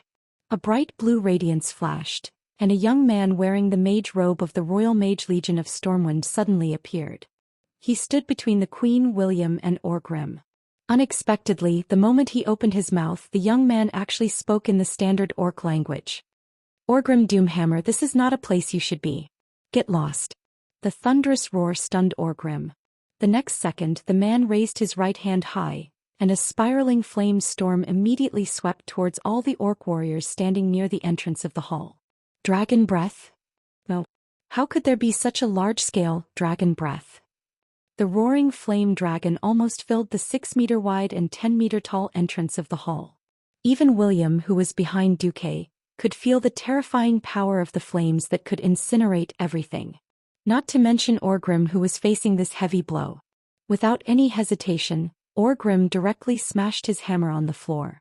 From the cracks in the marble floor, a destructive flame that was completely different from the dragon breath collided with the dragon breath. That was the power of the Doom Hammer. When the two forces collided, Orgrim actually managed to block it for a moment. But in the next moment, the young mage stretched out his left hand and made a horse stance. A huge azure arcane energy fist that was taller than a human appeared out of thin air. It passed through the flames of the dragon breath and smashed into Orgrim's body. Woo! Caught off guard, Orgrim was directly sent flying. Go back to where you came from. The rest of the orcs were directly burned into charcoal, and the entire hall was filled with the unpleasant smell of burnt flesh. For a moment the entire throne room was silent. Who was this young mage from the Royal Mage Legion? After fighting for so long, the Royal Mage Legion was almost dead. There used to be more than 100 of them, but they were completely at a disadvantage against the orc warlocks. Only a mere 20 of them were still alive. The queen recognized every single one of them, and she clearly remembered that they were all brought to the southern outer city wall by Lang. Who is he? Chapter 153. Looking at the familiar face, a name came to the queen's mind. She suddenly remembered that Anduin had seriously mentioned that Duque's face had matured because of the curse. Could he be Duque? The queen asked. Duke turned around and smiled. I'm very happy that you still remember me after my appearance has changed so much, Your Majesty. But now is not the time to catch up. Let me deal with the orcs first. It really was Duque. But she did not expect him to change so much. Not only did he look more mature, but he had also grown 10 centimeters taller. He was now 1.8 meters tall. Without giving the queen and the starry-eyed noblewomen time to think, Duque raised his right hand and snapped his fingers. Under the control of his pure mana, a strong gust of wind suddenly swept up in the large throne room, sweeping away all the smell of blood and burnt flesh. The next second the freezing aura spread at a speed visible to the naked eye. Every corpse turned into a snow-white ice sculpture in an instant. The horrifying aura in the throne room was gone. Master, I'm sorry, Windsor coughed blood and tried to stand up. Duque pressed Windsor down with magician's hand. He frowned and turned his head. Is there a priest in Storm Fortress? Yes, my personal priest is in the side hall, a 13-year-old girl suddenly said. Then I'll have to trouble you. With a strong enemy in front of him, Duque did not pay attention to this doll-like noblewoman. Duque came to the huge corridor and saw Orgrim, who stood up without a care. Human, how do you know our language? Orgrim asked in orc language. Garona taught me. Garona? That traitor? Orgrim bared his teeth, his face full of disdain. Just ask her about the Shadow Council. Don't make things difficult for her, Duque warned. You have no right to order me around. Orgrim roared angrily. Duque didn't mind. Orcs are all blockheads that don't learn their lesson if they don't get beaten. Alright, come on. The second round. Duque crooked his finger at Orgrim. Ha! Orgrim suddenly sped up. Orgrim firmly believed that he was caught off guard earlier. This fellow in front of him was not a terrifying spellcaster at all. Beastmen often had amazing intuition. He was different from Ghoul Dan, who felt like he was being corroded to death just by standing next to him. Even though Duque had a shocking amount of mana, Orgrim instinctively felt that Duque's mana was far from Ghoul Dan's. If that's the case, I can win, Orgrim told himself. He soon found out that he was wrong. Perhaps once he got close, Duque would be a piece of cake. However, Duque's actions were completely different from his youthful appearance. Pockwave was unleashed. A ring-shaped ring of flames with a powerful impact easily repelled Orgrim's attack. However, Duque could clearly see that the flames couldn't do anything to Orgrim. The system elf reminded Duque, be careful. Orgrim has a high resistance to fire. Duque's eyelids twitched. It made sense. Orgrim was one of the top beastmen and his body was almost at the level of a saint. Back then he had jumped into a fire pit with Black Hand, swam in lava and snatched Doomhammer back. How could Orgrim's resistance to fire not be high? It was like a firefighter wearing a high-tech fireproof suit. The flames couldn't do much damage to Orgrim. Curling his lips, Duque suddenly changed his approach. He reached out with both hands and every time he raised his hand, a giant blue hand filled with arcane energy would fly towards Orgrim. Arcane spell.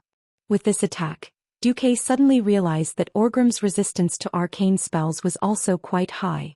This gave Duque a headache. But it didn't matter. Whether it was punches, slaps or middle finger flicks, it looked like he was trying to tease Orgrim, but in reality, both sides knew that the power of those giant hands was continuously increasing. 1 meter, 2 meters, 10 meters, 50 meters, 100 meters.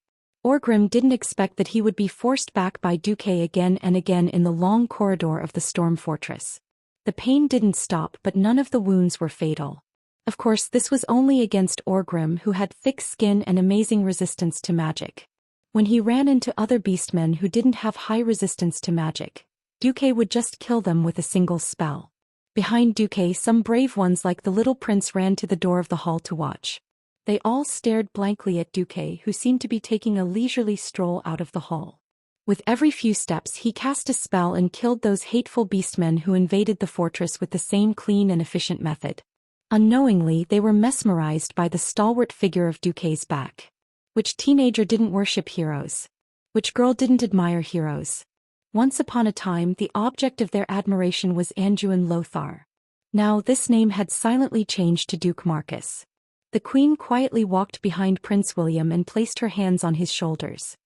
Remember, William, only those who bravely stand up in times of danger are true heroes. Whether it's Duque or those warriors who fell to protect us, they are all heroes. Yes. William nodded his head heavily. Orgrim was extremely aggrieved. He roared and roared continuously, using battle techniques one after another in an attempt to get close to Duque. However, he couldn't do it at all. The long corridor made it difficult for him to attack in a single direction. He had no chance to avoid Duque's large-scale attacks at all. It was like a cat trying to catch a mouse, but the cat was being played by the mouse like a bug. As long as the terrain changed, Orgrim was confident that he could go around it and give the human who spoke the beastman language a blow. Even when Orgrim was beaten out of the storm fortress, he still didn't have such an opportunity. Duke furrowed his brows. His arcane impact had already stacked up to 8 times, but the damage done to Orgrim hadn't increased at all. Both the system notification and the feedback he received from his own magic proved this point. Orgrim had a very abnormal physique. He seemed to be able to adjust his body to create resistance to certain elements or spells. To be honest, it wasn't that Duque didn't have a chance to kill Orgrim. However, it was obvious that Duque would need a long time to exhaust Orgrim to death. To Duque there was no beastman he couldn't kill. Firstly, Orgrim wasn't a fool. He would run away if he saw the situation wasn't looking good. Secondly, if he killed him now it would affect Duque's plan. Hence, Duque held back like an adult beating his own child. Injuring him but not killing him was what Duque did.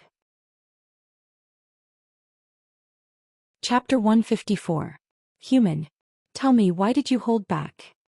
Orgrim was keenly aware of this and he felt insulted. Another heavy magic strike sent Orgrim Doomhammer flying into the square in front of the storm fortress. Duque stood at the gate and sneered, "I'm not interested in you who can't fight without your full strength." At this time, many of Orgrim's subordinates broke away from the crazed human warriors and charged towards Duque. "Don't go there." Orgrim suddenly realized and tried to dissuade his subordinates. It was too late. Orgrim was a rare exception. He didn't drink the demon's blood, so he had the traditional reddish-brown skin of the beastmen. His subordinates weren't. The demon's blood made them more powerful but also more violent and irrational. They didn't listen to Orgrim's roar and instead, they rushed forward in a fit of passion. In the distance, the galloping King Leon and Bolvar saw this scene from the other end of the street that they would never forget for the rest of their lives. Circular magic circles unfolded on both sides of Duque. The magic circles rotated clockwise in an orderly manner, and purplish-blue lines filled with arcane energy expanded along the magic circles, quickly forming mysterious patterns. At the same time, more magicians' hands appeared around the magic circles like stars in the sky. In the eyes of outsiders, Duque suddenly spread out a pair of huge magic wings that were more than 50 meters long. With a light flap of the wings, the river in front of the storm fortress that ran through Stormwind City was immediately turned upside down by Duque's magic power. The tall waves formed a waterspout that many people wouldn't see in their entire lives. Su-su, an ear-piercing whistle sounded. The water arrows that were like a torrential downpour turned into ice javelins that were as lethal as sharp steel weapons the moment they left the tornado. They rained down on the orcs that were charging at them madly. Orgrim was stunned. This was the first time he had seen such a large-scale magic. Against such a terrifying spell, even Orgrim had to swing his hammer with all his might to deflect the incoming icicles. He could withstand it, but what about his subordinates? Countless screams converged into one. In the blink of an eye, at least 200 valiant orcs were nailed to death in the square in front of the fortress. Just like how they had tortured and killed the human warriors in the beginning, they were now the ones being tortured and killed. This human mage's strength had completely exceeded his imagination. Orgrim tried to think of a way to kill this young human mage. However, what was the point of killing this mage? In the distance, the thunderous sound of horse hooves could be heard, causing the stone tiles on the ground to tremble slightly. Orgrim turned his head and saw spears raised high into the sky from the south. The shining tips of the spears carried an indescribable sense of ferocity. Orgrim recognized that it was one of the few enemies that the beastmen were unwilling to face head-on, the human cavalry.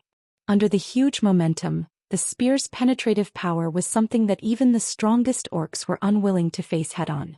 The leader was wearing a dazzling golden helmet and armor. His dazzling attire made him look like a flag. Every knight beside him and behind him was equally anxious and angry. Orgrim recognized him. This was the great chief of the human race. He knew that this battle was over. Orgrim was not too depressed. He made a chewing motion with his jaw. The failure of this ambush was not important. The human city's weakness had been found. If he could lead his men to cross the mountain once, he could do it 10 times or even 20 times. The weak defense here was nothing compared to the hard bones at the front. Orgrim glared at Duke, who was still standing at the entrance of the storm fortress, looking like he could hold the fort against 10,000 enemies by himself. Human, tell me your name. Orgrim roared with the hammer of destruction in his hand. Duke Marcus. Duque smiled and replied in orc language. I will remember you. Orgrim said fiercely. Of course you have to remember me because I will become your nightmare. Duque's smile was filled with a strange mystery that Orgrim could not understand. Humph. With a strong enemy approaching, Orgrim did not have the time to bicker with Duque. To the orcs, true victory was always reflected on the battlefield and not through meaningless insults. Retreat. Orgrim raised his warhammer and roared. The remaining orc warriors gave up on fighting the humans and began to retreat towards the direction of the Stormwind Fortress. Duque wanted to give chase. In Duque's eyes, only a dead orc was a good orc. But an accident disrupted Duque's plan. Not far behind him, the young Prince Varian ran out without a care for his life. Use the javelins to attack that human kid. Orgrim did not miss the opportunity to order a suicide squad to cover their retreat. Unlike Duque's exquisite javelins, the orcs, who had suffered greatly due to the lack of javelins on the battlefield, had also developed a relatively heavy weapon, a javelin that was simply sharpened from a tree trunk. It looked ugly, but it became extremely dangerous with the orcs' astonishing arm strength. Duke had no choice but to grab William and summon an ice wall to block the spears that were hurled at him. Phew. Duque sighed. If Varian had stayed inside and not come out, he could pretend that he did not see it. But now that Varian had come out, he could not possibly bring the only precious son of King Lang to chase after the orcs. Varian also knew that he had messed up, and looked at Duque with an uneasy and fearful gaze. Duque raised his index finger to his lips and said, "Shh. I will answer your father's questions later. Otherwise you will be spanked when you return." The young prince quivered and nodded continuously. The golden lion head painted on the flag of Stormwind was getting closer and closer. Looking at Lang, It was as if he was looking at the late king who had led the kingdom's people to this valley 1,000 years ago. Duque stood quietly at the entrance of Stormwind Fortress and watched as Lang galloped towards him. Lang jumped off the horse before it could even stand still. "Oh, by God! Varian, you're all right. Where's your mother?" Lang, who was over 40 years old, had never shed a tear when his country had fallen, nor had he shed a tear when the enemy was at the gates of the city. But now tears were flowing down his face and he cried like a child, sincere and pure. "Mother is fine." But the next moment Lang raised his arm and was about to slap him. "Damn it, you almost killed Count Marcus." A magic hand gently pulled Lang back. "I'm sorry, the guards inside have all died in battle. I can't possibly let the only heir of the kingdom stay in danger," Duque said shamelessly. Chapter 155. A faraway world was in danger of being destroyed. A close family member was in danger of dying. Which one had the biggest impact on his heart? Of course it was the rescue of his close family member. Without experiencing the incomparably dangerous battle in Karazhan, Lang wasn't as emotionally and intellectually grateful to Duque, but it wasn't as impactful as this time. Unknowingly, Duque's youthful figure had already overlapped with the Mediv in Lang's mind. The same wisdom, the same kindness, the same reliability, and the same saving at the most crucial moment. Nianhua would grow old. How many more years would he and his good friend Noxus be able to stay strong? Duque was different. Not only was Duque talented and powerful, but he was also only 15 years old. Even though he was partially cursed by Sardras, Duque was still 18 or 19 years old. If he could become a pillar of Stormwind, then William wouldn't have to worry about problems in the field of magic or even business for a long time. For a moment, Lang's heart was burning with eagerness. Unfortunately, there was still one more pressing matter that had to be dealt with. Where did those damned orcs come from? This made Lang's heart very painful. Not only was it because all the defenses at the south gate were useless, but it also meant that Stormwind City's fall had entered a countdown. Without the fortifications, the ratio of casualties between humans and orcs of the same level was 3-1. This was also the ratio of professional soldiers who had received long-term military training. Those farmers who were still plowing the fields a few months ago, even if they were fully armed, would at least have a ratio of 10-1 when they encountered the orcs. There were less than 70,000 soldiers left in the entire kingdom. In the orcs. The latest report said that there were at least 400,000 orcs. This was a terrifying number that wouldn't be enough even if all the people in Stormwind were to be stuffed into it. King Lang's face twitched. He turned his head and ordered, "Luther, bring some people to kill the orcs at least until they reach the city walls. Andrew, get your people to take over Stormwind Fortress and clean up the orcs in the fortress. Jamacha, get the city guards to clean up the orcs." Then Lang turned his head and said to Duque seriously, "Thank you very much, Duque. Although I would like to promote you to a duke immediately, we have more important things to do now. I really need your opinion. From today onwards I hope you can attend every military meeting." Duque bowed slightly. "It is my honor, Your Majesty. I'll be waiting for you in the meeting hall of Storm Fortress in an hour." Ryan patted Duke's shoulder and hurried off to meet his queen. Duke knew very well that from this moment on he had truly become the core of the entire Storm Kingdom. This time, Fortress was the core of Stormwind Fortress, he said. It was because of Stormwind, not orc. Duque clear. Stormwind, especially this time if it wasn't for Duke, the core of Stormwind City, Stormwind Fort, would have been occupied by the elites of Orgrimwood. Then they would have worked together and Stormwind would have fallen today. Of course, all Duque did was repel the orcs' surprise attack. Next time he wouldn't be so lucky. Even so, there were corpses everywhere and houses that had been burned down everywhere. The orcs' half-an-hour invasion had caused great damage to Stormwind Fortress. It wasn't just physical damage but also mental damage. At that moment, Duque could still hear the screams of the people in the distance. Stormwind Fortress has fallen. Stormwind Fortress has fallen. However, this wasn't Duque's concern. Just as Duque was about to go check on Windsor, another group of Stormwind soldiers rushed over. They looked no different from the other soldiers of Stormwind City, but Duke noticed that the insignia on the left side of their chests was a black insignia. In the middle of the insignia was the skull of the Grim Reaper with a hood, and beside the skull were countless mage hands faintly appearing. Isn't he one of my people? Duque was stunned, but he soon realized that the leader was his head butler, Makarov. Sweeping his gaze across, Duque found many familiar faces. The mercenaries that followed him to the western wilderness were all at least captains. Master. Makarov's position was high in the eyes of outsiders, but in front of Duque he was still the small mercenary leader. He remembered clearly that all his glory came from the master in front of him, the mysterious Sea King Duque. Without Duque he would always be the useless mercenary leader. Why are you dressed like this? We're officially your private soldiers, Master Marcos. However, Stormwind City is in danger and you're not here. People like us with combat experience have been temporarily recruited by Lord Lothar. Lord Lothar promised to let you go once you return. Duque smiled. He didn't care about such a small matter, not to mention that the one ordering them around was Lothar. Windsor is heavily injured. Makarov, go get the best priest in Stormwind City in my name. The rest of you follow young Makarov to clean up the remaining orcs. Half an hour later, Makarov's life was saved after being personally healed by the Archbishop of Stormwind City. The priest's healing spells were very effective against physical injuries, and even internal injuries could be healed. Of course, the essence of healing spells was to use divine power to stimulate the human body's potential.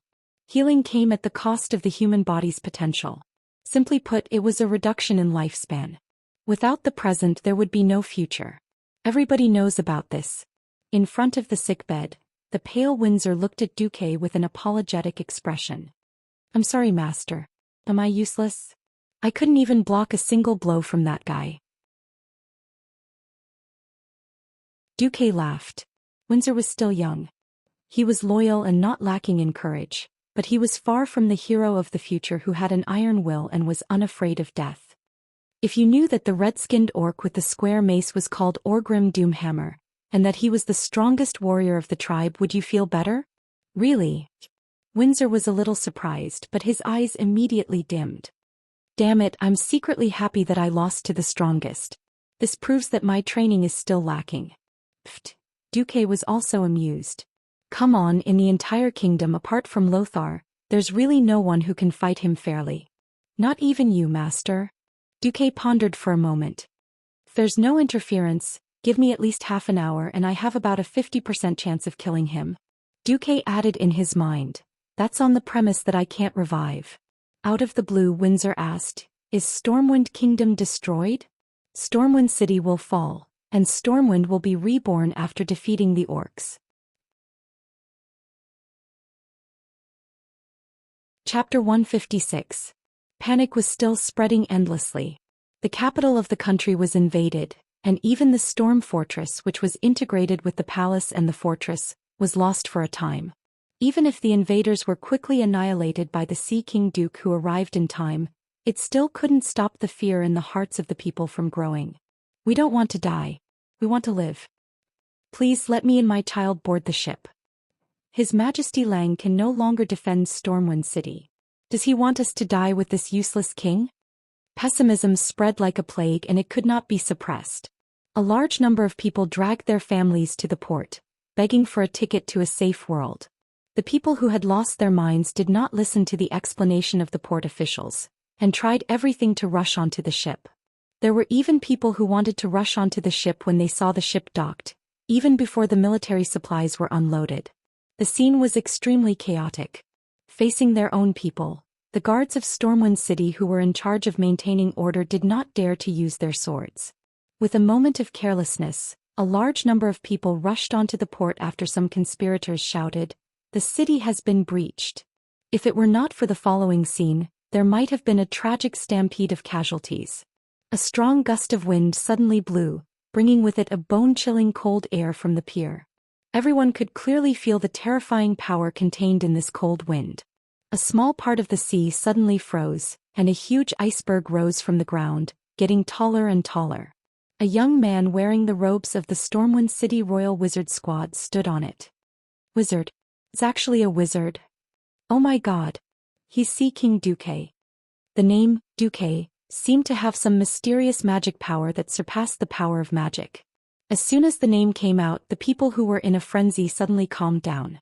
Whether it was out of a natural fear of the wizards in the mysterious realm, out of admiration for the young wizard who had become a giant in the kingdom, or out of respect for the hero who was the king of demon Sardras, the people stopped what they were doing. Everyone stopped what they were doing and looked at the legendary young mage standing on the ice mountain with complicated and fearful gazes. Duque didn't explain anything first. He raised his hand and a lot of hands of magic that emitted white fluorescence suddenly appeared. They flew into the crowd like lightning and dragged several guys out. What are you doing? Let me go. Let me go. Mages are killing indiscriminately. Is there still any law? These ruffians struggled violently, but in the face of the mysterious magic power, their struggles were meaningless. Duque's mocking sneer spread in all directions. Didn't you have a good time shouting, "The city is breached" just now? Shout. Why aren't you shouting? Just by observing with the naked eye, it was impossible to find these fellows who harbored ill intentions. However, with the help of the system elf he was able to find it easily. Of course, this would be attributed to the mysteriousness of mages by the people. Everyone's mind suddenly shook, and they immediately realized that it was these fellows who had seized the opportunity to cause trouble. Bastard! You actually lied to us? Liar! The crowding just now almost trampled my son to death. The people were naive, and seeing that there was nothing serious happening, a group of bastards came to fan the flames. They were all furious, and their attention was successfully diverted by Duque. In the next instant, Duque's hands of magic grabbed the necks of these fellows who had been caught in the air. Duque raised his hand and a gold-edged scroll appeared in his hand. Now I will read the urgent imperial order of His Majesty Lang Rin. In view of the fact that the beastmen have found a flaw in Stormwind's defense, I have decided to evacuate the people by sea to South Shore in the north in the next month in an orderly manner. Anyone who disturbs the order, behead. Earl Duke Marcus has the final right to interpret the order of all maritime transport. In fact, the imperial order was real and the kind-hearted Lang didn't use such harsh words. In a time of great chaos, Duque just used a heavy punishment. Gently putting away Lang imperial order, Duque turned his cold gaze to the few troublemakers. According to His Majesty Rin's imperial order, you are now sentenced to death. With a snap of Duque's fingers, a dozen hands of magic directly dismembered these weak fellows in midair. In the next instant, all the corpses didn't even fall to the ground. They were directly frozen into a huge ice sculpture, thundering into the sea closest to the dock. As long as one walked on the dock, one could clearly see the tragic deaths of these gangsters through the transparent ice surface. Immediately, Duque waved his hand, and the radiance of arcane magic divided the crowd into a dozen or so huge horizontal lines. Now everyone line up with the 7 arcane radiances on your body, red, orange, yellow, green, cyan, blue and purple, and go to the designated dock official to receive the evacuation tickets. Anyone who disturbs the order of the dock, you'll end up like these gangsters. Don't even think of deceiving my mage's eyes. With my eye of heaven, anyone who sneaks onto the ship will be thrown into the middle of the sea to feed the sharks. With that, hundreds of strange mage's eyes suddenly appeared in midair, blinking and blinking. Everyone felt like they were being seen through. Under Duque's deterrence and under the supervision of the city guards who had regained their toughness, the people unknowingly returned to order. On the balcony of Storm Fortress, Lang and the Queen looked towards Storm Harbor, listening to the noise coming from afar. In their noses, the smell of blood from Storm Fortress, which had just begun to be cleaned up, was still extremely strong. The elite orc soldiers under Orgrim's command had not only killed a large number of Imperial guards, but also many reliable servants and maids. This made the cleaning of the corpses and the fortress very slow. Lang's furrowed brows were almost dripping water. My dear, I'm afraid I'm going to lose this kingdom. Lang's brows were filled with gloom. This was the first time since the start of the war that he personally admitted that his kingdom might perish. The Queen grasped Lang's large hands tightly. At least you still have me and William loyal subjects like Andoin, Bolvar and Duque. There are so many soldiers who trust you and the people. There was a clear sadness in Lang's eyes. Any rational person would know that this is not your fault. Duque is right. This should be a crisis that the 7 human kingdoms are facing together. My dear, it's so good to have you. After kissing his lover, Lang turned around and entered the fortress. Then he received news that Duque was dealing with the problem at the harbor. Regarding the following report, Lang only said one sentence. Got it. Chapter 157. Lang waited in silence for 10 minutes. When he knew that Duque had arrived, he came to the meeting hall and began the military meeting. Those nobles who had been clamoring before the start of the Battle of Stormwind City, even if there were millions of orcs, they would all die under Stormwind City, were all silent.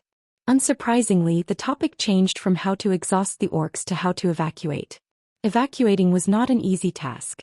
Even though women and children had been evacuated a few months ago, it was not that they did not want to evacuate, but there were simply not enough ships.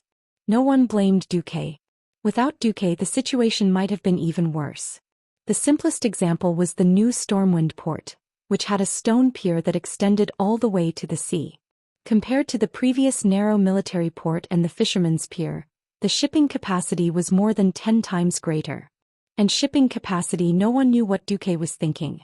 Almost all the ships directly under Duque's command were typical large cargo ships. They did not even need to be modified and could be used directly to carry people and goods. The spacious cabin and good ventilation made it like a can of sardines stuffed full of people, but there was still no major problem. Unfortunately, considering the distance, no matter how much the ships were overloaded, they could only transport about 5,000 people a day on average.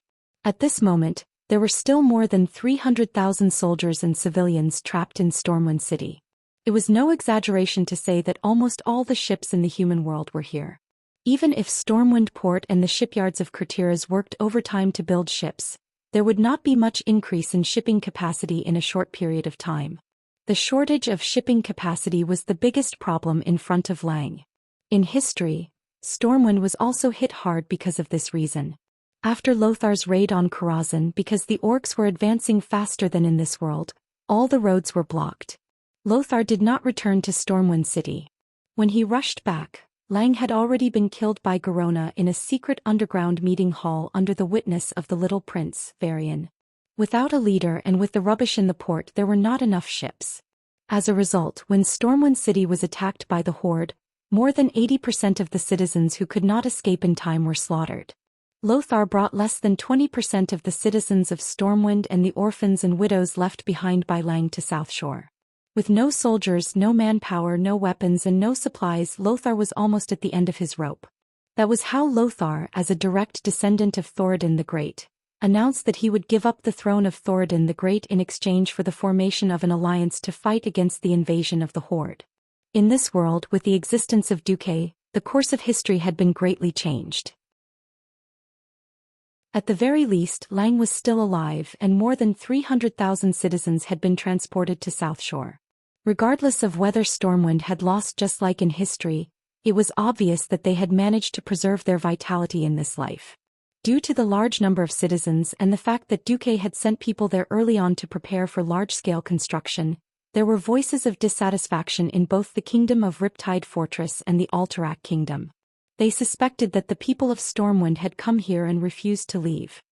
King Lang knew very well that Duque had reached his limit. However, evacuation was not something that could be done at will, nor was it a simple mathematical problem.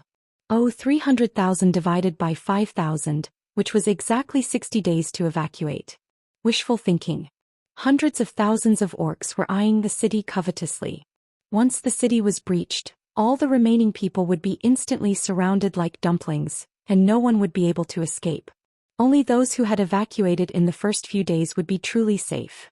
The later it was, the more dangerous it would be. Now, including all the militia and city guards, there were at most 90,000 people. It sounded like a lot, but once the battle started, it would only take half a day to kill all of them. Stormwind City can no longer be defended. For the continuation and future of the kingdom, we unanimously suggest that the Honorable Queen and Prince William should evacuate first. Several dukes stood up together and were the first to advise. Upon hearing this, Noxus snorted coldly. Why should the Queen and the Prince evacuate first? Isn't it just because the mother and son don't evacuate and you cowardly fellows don't dare to violate the taboo and evacuate first? If the upper beam is not straight, the lower beam will be crooked. If the upper beam is upright, the lower beam will be crooked. Even if the upper beam is crooked, the lower beam will be crooked. With the queen and the prince here, the nobles didn't even dare to ask about evacuating their children. Now that Storm Fortress had almost fallen, it was the best excuse for them to do so. Lang glanced at these nobles, but none of them dared to really meet Lang's burning gaze. After pausing for a moment, Lang still said, "Yes, all noble women, first-in-line heirs of the family, those who don't hold military positions, or those who are underage can evacuate together with the queen and the prince. Don't worry, in a situation where a bloody battle to the end is meaningless, I won't ask you to defend to the end with me." Lang's reply made the nobles really happy and angry at the same time. They were happy that Lang finally relented, giving their children an excuse to escape. They were angry that Lang still didn't allow any desertion. Stormwind had been a country for 1,000 years, relying on military merits to protect their titles and military merits to advance. That was why the nobles, in order to let their children stand out, racked their brains to think of ways to get a job in the army. There was even the matter of the Brando kid who had a conflict with Duque taking credit. Now, Clan had blocked off their escape route with a single bite. Except for a few who had a grand reason to flee, the rest would have to live and die with the king. Those who had arranged for their children to escape in advance were naturally secretly delighted. Those who weren't so smart now looked like they had just eaten arsenic as a snack. Ignoring these guys, Lang focused on another important issue. "Noxus, if I give you the entire city's combat power, how many days can you defend Stormwind?" Noxus thought for a moment. "With that 16-foot 5-meter high wall?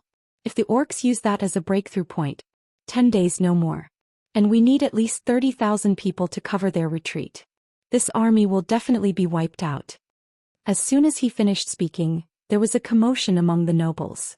Almost everyone had their own thoughts. Lang turned his head to Edwin Van Cleef, who was sitting next to Duque, looking a little uneasy. "Van Cleef, if I ask your men to urgently build 50 archery towers and catapults over 20 feet high at the east wall, can you do it? If you can, how many days will it take?" It was the first time he had attended such an important military meeting, and Van Cleef was extremely nervous. His back was completely soaked in cold sweat. At this moment he heard Duque's voice. "Don't be nervous, answer truthfully. The wise king will not vent his anger on you." Chapter 158. After receiving the affirmation from Lang and Duque, Van Cleef took a deep breath. To be honest, Sir Duque doesn't have much cement left. One of the important materials for cement comes from the Ungoro crater. We used Sir Duque's funds to collect it, but we only bought about 100 tons from the Stranglethorn Valley's Goblin Venture Capital Company. That's all they have in stock. The remaining materials are only enough to make 30 catapults or 80 arrow towers, and it will take at least 10 days. Nobles were not very knowledgeable, cultured, cultivated, and noble people. Apart from the strict etiquette training and the ability to read and write, the nobles in this era were no different from most ordinary people. Their geographical knowledge was limited to the nobles in the southern part of the continent. They did not realize that the Ungoro crater was on the other side of the sea, far away on another continent. Trash. If it's 10 days, the soldiers of Stormwind City would have been killed. On the opposite side, a duke slammed the table and rose to his feet, his angry voice almost frightening Van Cleef. Van Cleef was not the Van Cleef who was forced into a dead end in the future. At this moment he was just a follower of Duque who was born as a stonemason. He did not even have the chance to determine how much trust and support Duque had in him. It was like a duck being driven onto a perch.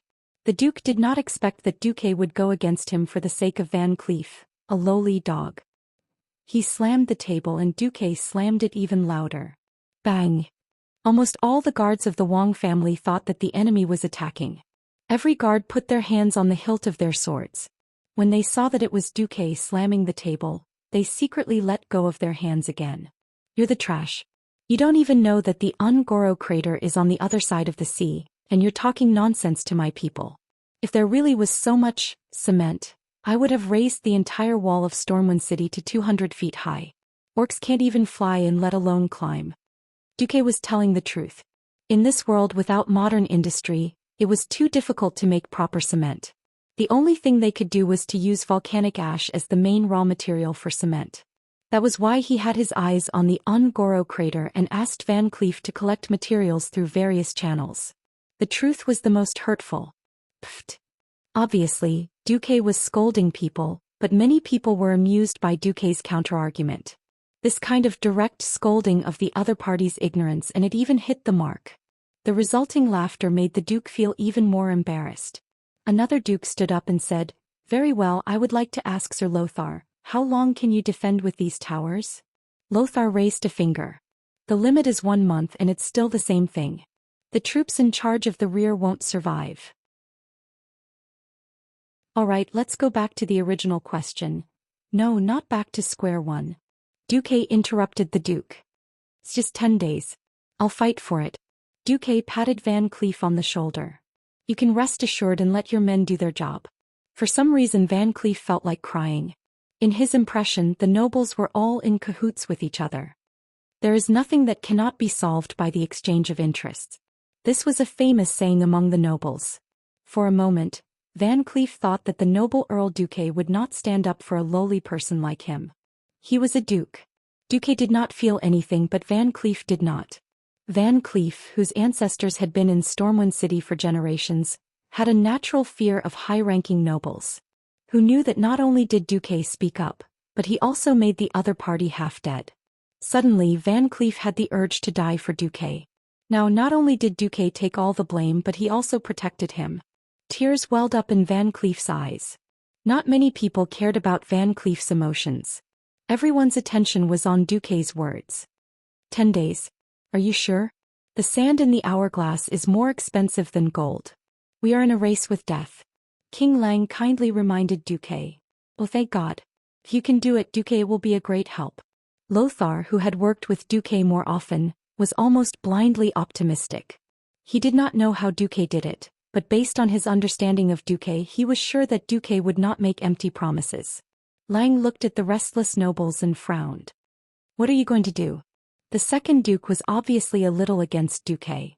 In front of His Majesty's minister, no matter if it's for comfort or other reasons, lies are meaningless.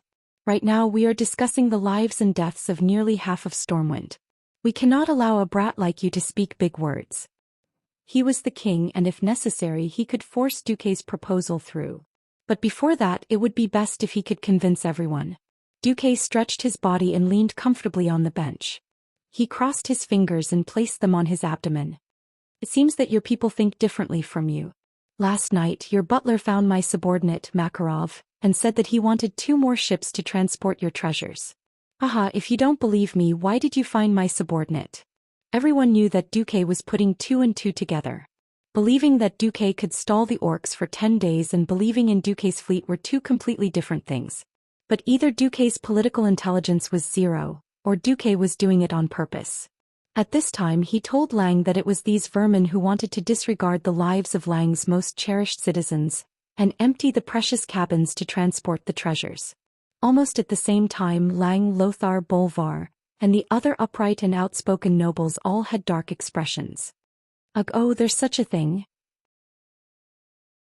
Impossible." The Duke immediately denied it, but he immediately realized that he could not fool him. "I've been busy with military affairs recently. Perhaps there really is such a thing. If there is, I will definitely punish that butler. He actually dared to use our noble name to do such a dirty thing." Count Marcus, don't change the topic. Whether you can stall for 10 days is related to the survival of the entire kingdom. That poor butler would most likely become a scapegoat. After all, beating his dog was also a slap to his face. Duque did not care. He already had his own ideas about the nobles of Stormwind. Of course, the topic returned to the most important matter, the 10th day. "It's very simple. Since the elven forest has already been occupied by those greenskins, then I'll just burn half of the forest." The moment Duque's voice fell, the entire place fell into a deathly silence. Everyone sucked in a cold breath. Duque was really daring. Chapter 159. As the most basic territory of the Stormwind Kingdom, the Elven Forest had always been a treasure in the eyes of the nobles. Not only did agricultural activities such as logging and rearing pigs and sheep allow the people to live a stable life, but it also brought continuous tax revenue to the nobles' territories. In addition, the elven forest itself had a large number of high-grade copper and other mineral resources. The elven forest was almost synonymous with not having to worry about food and clothing. If it wasn't for the thousands of years that every inch of the forest had been transferred by successive kings, no fool would spend so much effort to develop the barren Red Ridge Mountains in the east, the dark twilight forest in the south, or the monster-infested western wilderness. In the meeting hall, everyone's first reaction was that Duque had gone crazy. They instinctively wanted to deny Duque. Their second reaction was that it seemed to make sense. What happened to the elven forest? Did it have anything to do with them now? No, not at all. No matter how much they denied it, they couldn't change the fact that the elven forest had fallen into the hands of those damned greenskins. The rich natural resources of the past had all become resources for the greenskins to raise their descendants. Thinking of their beautiful mansions and rich territories falling into the hands of those barbaric beasts, every noble gritted their teeth in hatred. One of the nobles asked weakly, "Won't we anger the druids by setting fire to the forest?" Then a group of nobles looked at the small noble as if he was an idiot. They were facing a disaster here and he still cared about the druids who had died somewhere.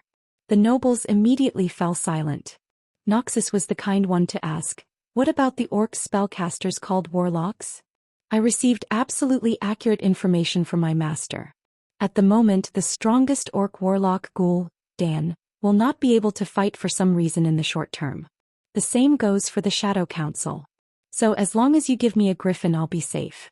Noxus suddenly realized that in the battle with the orcs, the human side was almost suppressed in all aspects. It wasn't just the factor of individual combat power, but also the lack of understanding of the orc warlocks. The Storm royal family's mages were defeated in the battle with the Shadow Council, and the mages were almost dead in name. However, in recent days there had been no orc warlocks attacking. Fortunately, this was the case. Otherwise, the only remaining Morning Star wizard in the country would have to protect Lang. With just 3 sky wizards, they would not be a match for the Shadow Council. Lothar nodded at Lang. Lang stood up. "Alright, I approve of this plan. But I have only one request for you, Earl Marcus. Your Majesty, please speak." Duque stood up and bowed. "You must come back alive." Lang said earnestly, "Stormwind is on the verge of destruction, and it's not just you, Duke Marcus. For a 15-year-old like you, you've done enough. That's good enough. If the kingdom's fate is to be destroyed, I will calmly accept it. But in the future, when we rebuild Stormwind from the ruins, we still need young people like you to contribute." Hiss. Almost every noble sucked in a cold breath. If it had been anyone else, they would have at least given a military order, saying that if they did not complete the mission they would die for the country. Now that it was Duque, Lang was actually so lenient that he did not even hesitate to bet on the kingdom's early destruction. How much did Lang value Duque? Such royal favor was unheard of. Even when Medivh was still alive, Lang had never pampered a Medivh so much. But thinking about it, it was normal. At this point, did Dooku still need to prove himself? The youngest sky wizard, the richest merchant in the world, the sea king who held the kingdom's lifeline, the hero who killed the demon king Sardras, saved the queen and the prince and was the king's great benefactor. If not for the fear of not being rewarded in the future and being blocked by the nobles, Duque would have been a duke by now. Even so, everyone in the noble circle knew that Lang had already greeted the only Morning Star wizard. As long as the situation stabilized, Duque would inherit Medivh's position in the kingdom and become the chief court wizard of Stormwind. Duque's rise was unstoppable. Before Duque returned from Karazhan, no one was confident. Now, many nobles had secretly decided that if Duque's plan to stop the orcs for 10 days was successful, they would completely tie Duque to their family's war chariot. Compared to other nobles, King Lang had a fatal shortcoming. The royal bloodline was too thin. It was not only because he was not a direct descendant of Thoradin the Great, but also because Lang did not have any siblings. Similarly, the only heir was Prince Varian. The queen did not have a child with Lang. But other nobles were different. Wasn't it just a noble daughter? As long as they had a marriage alliance with Duque, even if they lost their territory, their family would still be able to live comfortably. If they could win back their territory in the future, that would be even better. Unknowingly, the nobles had begun to have ideas about Duque. Duque did not know what the nobles were thinking. After thanking Lang for his concern, he prepared to set off. But after stepping out of Stormwind Fortress, he was surprised to find a group of old friends waiting for him. Mentor Norton, I'm so happy to see you. Your aura's not bad. Yes, it was Old Man Norton. Darnielle and Itana were also beside him. Duque noticed that these two former magic apprentices were now wearing the formal robes of the Royal Wizard Guild. You've advanced. This time Duque was really surprised. Darnielle smiled foolishly. Itana once said, if you don't rise in war, you will perish in the flames of war. I just advanced to a level 1 Earth Mage last week. Itana advanced 2 months before me and is now a level 3 Earth Mage. The freckled Itana gave Duque a standard ladylike bow, her face still a little stiff. Mentor Norton said that we should be able to help you. Old Man Norton came over and took Duque's hand affectionately. Don't refuse, Duque. This old man's old bones are about to fall apart. I'll thank the heavens if they can survive this battle. They have no future with me. Today I'll throw away my old face. If you don't accept them, I'll kneel here for everyone to see. Don't. Duque knew that the old man was serious. Darnielle and Itana, who were born as commoners, had long been labeled as Duques.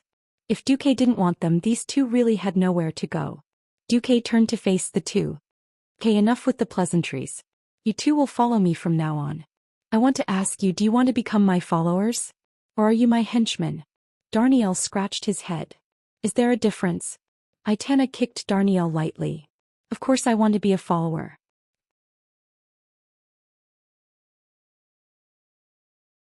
Chapter 160. As for followers, it had nothing to do with nationality, religion, or even race.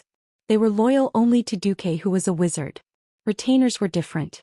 After all, retainers were the direct subordinates of nobles. Even if the nobles in this era had a tongue twister saying that the subordinates of the nobles were not their own subordinates, it meant that the king could not control the retainers of the nobles. But with the king's righteousness, if the retainers betrayed the nobles, they could still claim to be loyal to the king. In terms of relationship, followers were closer, and it was more in line with the interests of the two young wizards. Even though he knew that the two had limited talent, Duque still accepted them as his followers.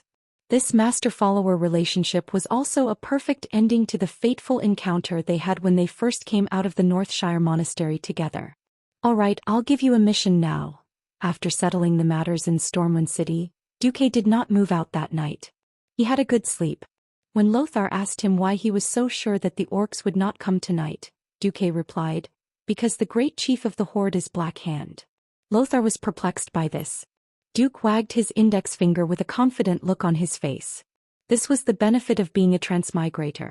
Only a transmigrator would know how different Black Hand's and the next great chief Orgrim Doomhammer's tactics were.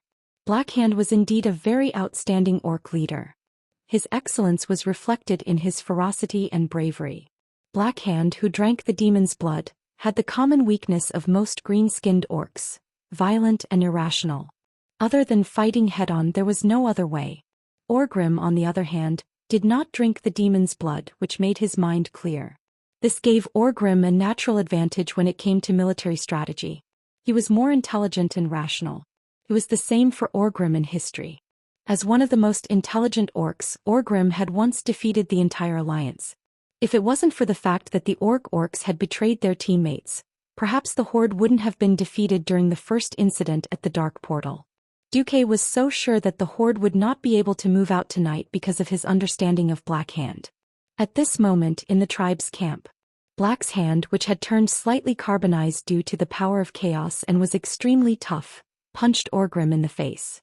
Even though Orgrim had already tightened his muscles in preparation for a heavy blow, Orgrim's resolute face was still severely deformed for a short period of time. Orgrim's gigantic body was sent flying out of the tent by Black Hand's punch.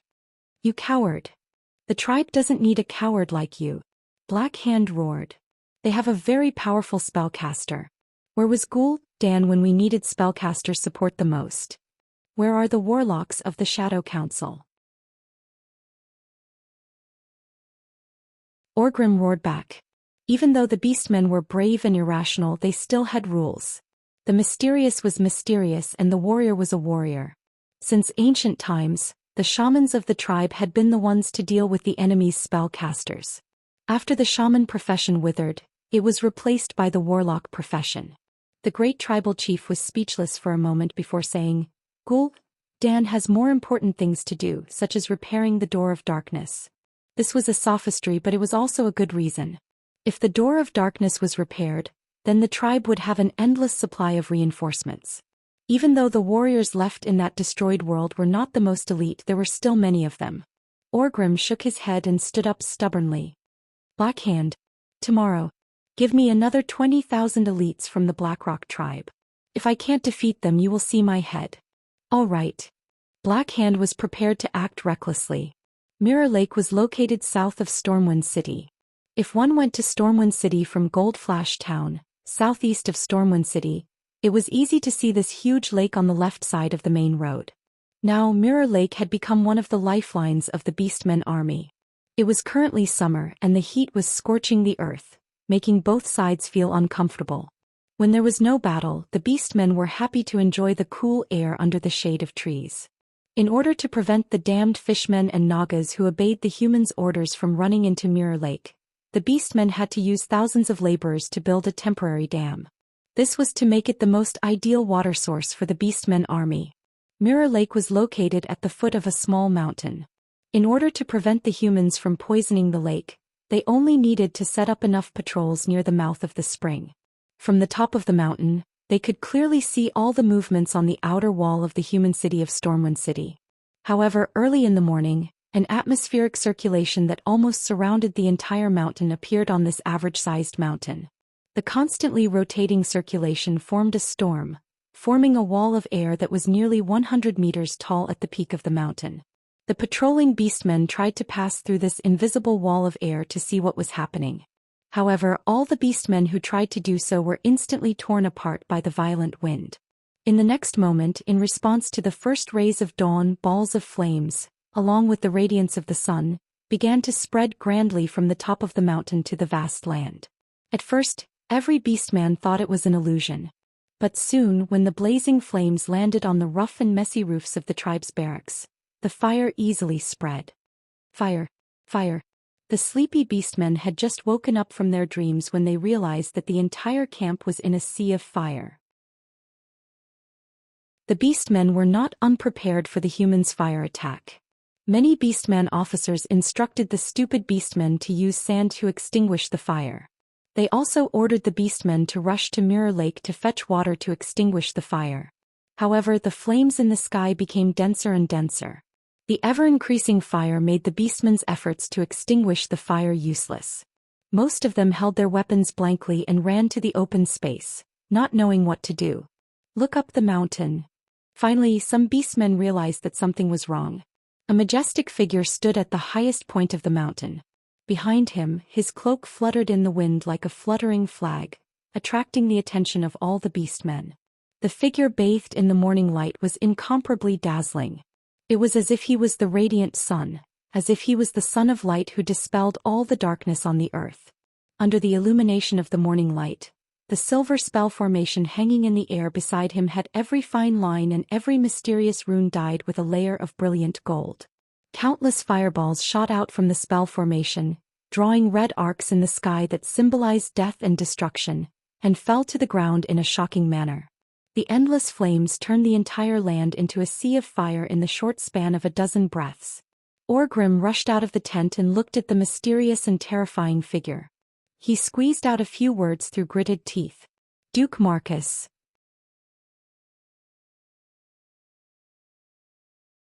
Chapter 161.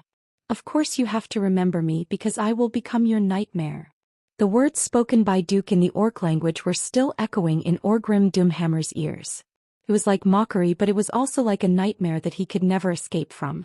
Great Chief Blackhand brought his guards to Orgrim's side and roared, "You know that human mage?" Of course. It was this Duke Marcus who repelled the surprise attack of my men and me. I had already killed my way to the human chief's throne at that time. Blackhand's face twitched. Of course, he knew that the best way to deal with spellcasters was to find stronger ones. But he had no choice. The orders from the Shadow Council had not been cut off, and he could not even find a single warlock. Grabbing Orgrim's shoulder with one hand, Blackhand pulled Orgrim's body over and roared. Spittle flew all over Orgrim's face as he gave a death order. Now is the time for you to wash away your shame. My adjutant. In order to prevent you from escaping, Deadeye will keep an eye on you. Go. Orgrim's facial muscles twitched as if he was electrocuted. The word shame deeply stimulated Orgrim's nerves. He did not argue. In the eyes of the orcs, failure was failure. There was no way to refute it. The great chief was merciful enough that he did not execute him immediately because of this.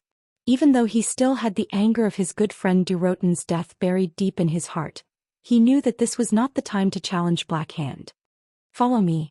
Orgrim waved his hand, and his elite beastmen charged towards the small hill not far from the Mirror Lake like a murderous flood. Beside the elites of the Blackrock clan led by Orgrim, there was also a fierce army marching side by side with Orgrim's army. It was Kilrog Deadeye's Bloodring clan elites. The Bloodring was once the most powerful clan in the Horde. They still had a shocking number of people and powerful combat power. Unfortunately, they ran into Duque, who didn't have a warlock to suppress him. If they were the evil darkness that drowned the earth, then Duque was the light of dawn that washed away the shadows. In the morning light, Duque's entire body was shining with golden light. Behind him was a Stormwind lion flag. Duque stood at the top of the hill and looked down at the thousands of orcs who were crawling over like ants. Darniel, help me carry the flag. I want to let these guys know that Stormwind is not to be trifled with. Duque's maniacal laughter reached the ears of Darniel, who was responsible for carrying the flag. Unknowingly, Darniel had also become ambitious. He had often heard about how awesome Duque was, but he had never seen it for himself. He had never felt it so vividly. How many orcs were down there? There should be at least tens of thousands of them. This was a power that could destroy an entire kingdom. But could Duque face it so proudly? Looking at Duque bathed in the morning light, his entire body radiating brilliance, Darniel was momentarily entranced. It was a kind of fanatical hero worship. A great general overseeing the battlefield? Well, using his own strength to shake the terrifying orc army that numbered in the tens of thousands, this had long surpassed the scope of a general. If the simple-minded Darniel had to think of an adjective, it would be God, the guardian of the entire kingdom.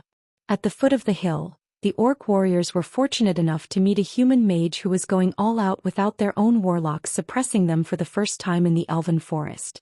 Once the huge fireballs were hit, they would immediately release all the energy contained within them. The terrifying impact easily tore apart the grass and blew up the tree roots. The sputtering flames spread directly to the orc warriors. Fear of fire was the instinct of most creatures. That kind of burning sensation that exceeded the limits of the body wasn't something that every warrior could easily overcome with courage and surmount. 36 huge fire magic formations continuously tilted the water tank-sized fireballs. This was a firestorm that was even more intense than a meteor shower. Many orc warriors were blown into the sky by the fireballs.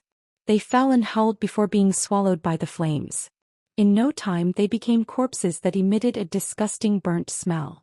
The flames from the explosions continued to shine. Darniel, who was behind Duque, could not help but narrow his eyes. Not far from his field of vision, even though many orcs were burned alive, more orcs had already entered the final charge. Their line of defense was spread out in an arc, neither too closely packed nor too sparsely spread out as they surrounded Duque. Of course, the 40-degree incline of the mountain path had slightly slowed down their speed. But for orcs who could climb mountains as easily as eating and drinking, this was not too much of a problem. Their advance did not slow down at all. Cover your ears, Duque suddenly said. Darniel did as he was told. In the next instant, a long river of flames suddenly appeared at the foot of the hill, immediately cutting off the orcs from entering the field. Then there was a series of explosions.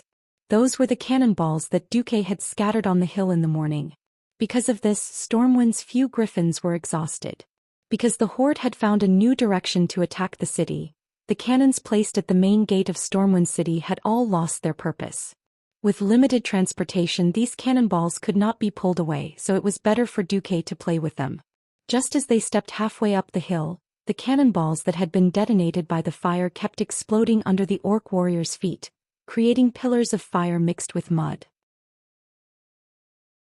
Brave and determined faces continuously fell in the flashes of the explosions, and the enraged orcs continued to advance toward the top of the hill over the corpses of their companions. They were still nearly 300 feet away from Duque. At this distance the orcs could not do anything to Duque. But Duque could rely on his control of the elements in the surrounding sky to open up all the arcane fire magic circuits without hesitation, pouring magic onto the hill. The deafening sound of the explosions shocked the entire orc army, and even the human warriors on the outer walls of Stormwind City more than 1,000 feet away. Even if it was the lowest level of fireball, the impact it caused was quite shocking. The exploding fireball almost overturned the ground. On the originally lush hill beside the Mirror Lake, every branch was broken by the blazing heat wave. The broken branches kept falling and then flying again. Among the Blackrock and Blood Ring tribes that rushed up the hill, the flags that symbolized glory and power fell one after another. At the foot of the hill, the great chief Blackhen's eyes widened. This is impossible. In contrast, after seeing the raging fire and hearing the orc screams, the soldiers of Stormwind City burst into thunderous cheers. On top of the city wall, every warrior showed an expression of ecstasy.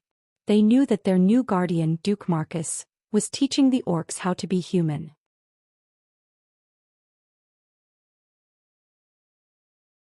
Chapter 162. A normal wizard's fireball spell would not be as exaggerated as Duque's. It flew for 200 to 300 meters and did not dissipate. This kind of control was something only the highest-ranked wizards could have, but it appeared in Duque, a mere sky wizard. With the help of the system elf, Duque's control of elemental energy had reached a shocking level. He hit wherever he pointed with the accuracy of a godly archer. He controlled tens of magic formations at the same time, and was far above Morningstar wizards in multicasting. Even though the orcs were no longer charging blindly like targets, and even though they had started to learn to move irregularly to avoid the fireballs. But the continuous torrent of fireballs still did not miss their target. Often, a fireball that did not hit the orc in front would hit the one behind due to the line of sight of the orc in front or some other reason. Sometimes, it looked as if Duque had shot a fireball, and the orcs had foolishly offered their heads to the fireball at the cost of their lives. The orcs' line of attack had already spread to more than 200 meters wide, but still, not a single orc could get within 150 meters of Duque. At a distance that looked like a small dot, not even a ballista would have a chance of hitting him, let alone long-range weapons like throwing axes. The water vapor around Duque evaporated due to the high temperature, causing Duque's figure to look strangely distorted from afar. Only the heavens knew if Duque had set up a wind shield or a similar defensive spell. But Darnielle was sure that Duque had at least the most basic protective arrow spell. Whether he had stacked 10 or tens of them, Darnielle could not tell. The concentration of elemental energy around Duque's body was so high that it was almost tangible. It could be said that Duque alone covered half of the battlefield. He had practically suppressed the orcs' attacks in all directions. This had completely surpassed skill and was already in existence at the level of magical art. A magician is a source of firepower. Duque was a perfect example of this. Darnielle, who was behind Duque, was dumbfounded. A kind of involuntary worship and awe filled Darnielle's chest. Even though he knew that he would never reach the level of a sky mage, Darnielle could not suppress his yearning. So my master will definitely reach, no, even surpass the level of the previous guardian god Medivh? Is he a super mage? Darnielle suddenly felt that it was worth it to die for Duque after witnessing this scene. It was supposed to be a one-sided massacre, but the whole situation was broken after a huge red figure appeared. In history, the next great chieftain of the Horde, Orgrim Doomhammer. The muscles around Duque's eyes twitched. He already knew that Orgrim had an exaggerated resistance to the elements, especially the fire element. It was obvious that Orgrim was going all out.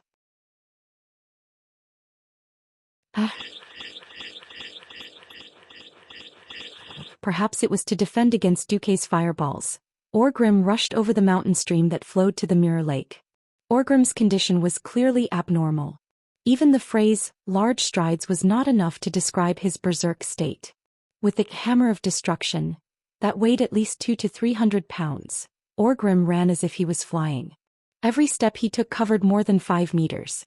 In the eyes of humans, this was the distance of a triple jump.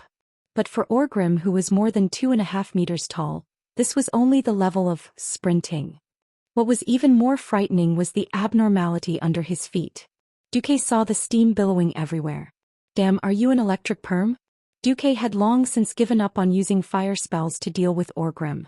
With a wave of his hand, 36 magicians' hands appeared in the air 20 meters around Orgrim.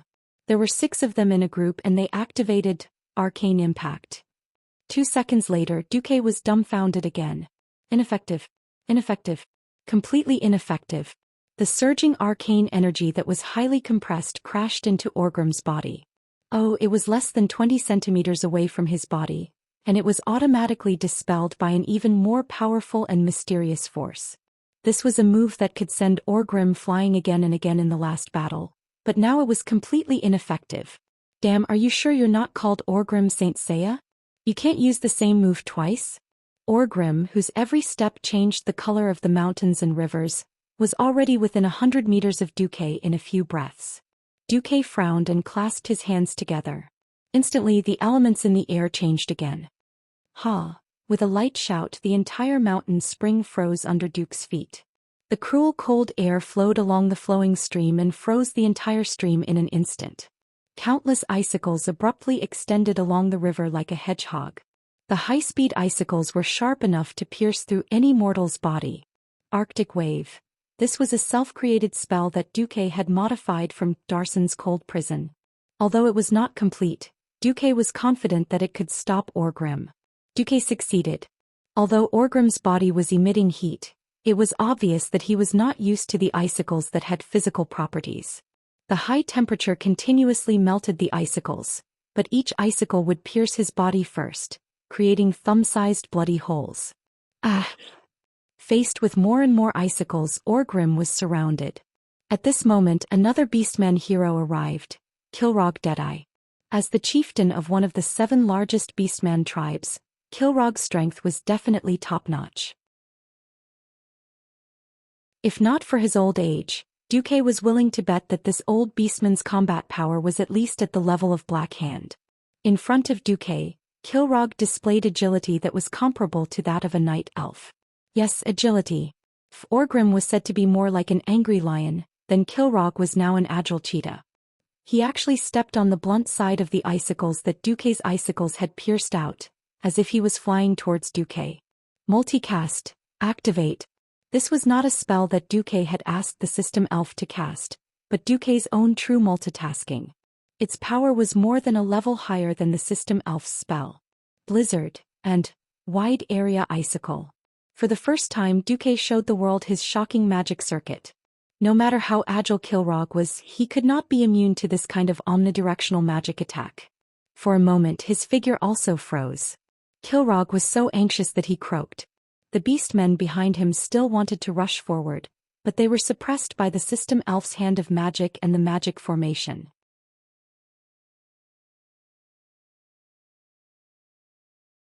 Chapter 163. Darnielle, who was standing behind Duque, was completely dumbfounded. Every spell Duque used required the full strength of a top-level sky mage, but Duque was using 3 spells at the same time, and all of them were instantaneous spells that ignored incantations. And judging from the status of the 2 orcs, they should be of high status. Boss, who are they? In private, Duque insisted that Darnielle and Itana call him boss. Oh, the chief of a top-level clan and the next chief of a tribe, replied Duque casually. Darnielle's face immediately turned green. Thanks to Garona's dissemination of tribal knowledge to the middle and upper echelons of Stormwind, most of the middle and high-ranking officers, as well as mages like Darnielle of the royal family, knew the general strength of the other side. It was generally accepted that the commanders of human armies could not defeat the chiefs of top-level clans, but could generally fight to a draw with the chiefs of second-rate clans. This was based on the many cases where the human armies were stripped of their numbers. It was simple, they were killed and their flags taken. In the many large-scale battles between Stormwind and the Horde, there were tragic cases where the commanders were killed and their flags taken. Only the publicly acknowledged god of war, Lothar, once killed the chief of a second-rate clan and saved some face. But this did not stop Lang from ordering the retreat of the army. A flag taken by the enemy was a disgrace, and a disgraced flag could not lead the soldiers to victory. This was an ironclad rule left behind by Thoradin the Great. So when he saw Duque single-handedly suppress the two famous heroes of the tribe, Darnielle's mouth opened so wide that an egg could be stuffed inside. But good times did not last long, and Duque immediately exclaimed, "Holy shit!" Darnielle did not know what this meant, but he knew that it was definitely not a good thing. Duque had indeed almost died if not for the system elf constantly scanning the surroundings for him. Why did mages need a large number of followers? The powerful firepower of the mages formed a stark contrast with their weak vitality. If he didn't have a magic shield or an ice shield, even if the weakest militia stabbed him with their pitchforks, Pharaoh would still die. This forced mages to keep their distance when fighting against warriors. It was already very difficult for Duque to deal with two chieftain-level heroes. Those two superhuman fellows were simply unreasonable. But an even more unreasonable fellow was yet to come. The system elf had given him the highest level of warning. A huge red exclamation mark appeared on Duque's retina, pointing straight to the left side of the mountain. It was a series of footprints that were very, very far away. If it wasn't for the system elf's special marking, Duque wouldn't have realized that this was a series of footprints made by a single person, because each footprint was at least 10 meters apart. There was no one in his field of vision, but the system elf used a simple and direct method to outline a sturdy human figure with a red frame. And this figure was approaching Duque at high speed. "Ha!" Duque shouted, and with a wave of his left hand, an ice tornado filled with freezing air suddenly swept towards the seemingly empty space. A burly human figure was forced to appear in the air. An orc sword saint. This was an orc with a crimson flag on his back, a large brown-black strange bead around his neck, a white beard fluttering in the wind, and a long single-edged sword in his hand. Duque recognized who he was at a glance. Samuro. He was an orc born in the Orc Fireblade clan with unparalleled martial arts. In history, he had experienced the First and Second War at the Dark Portal. Samuro was an expert in stealth, and his stealth skills were displayed to the extreme in the Battle of the Elven Forest not long ago. 34 commanders of the Stormwind Kingdom had lost their lives in his hands, including 2 generals and 1 deputy commander. The Fireblade clan was a famous sword saint clan among the orcs, and this clan had given birth to countless sword saints.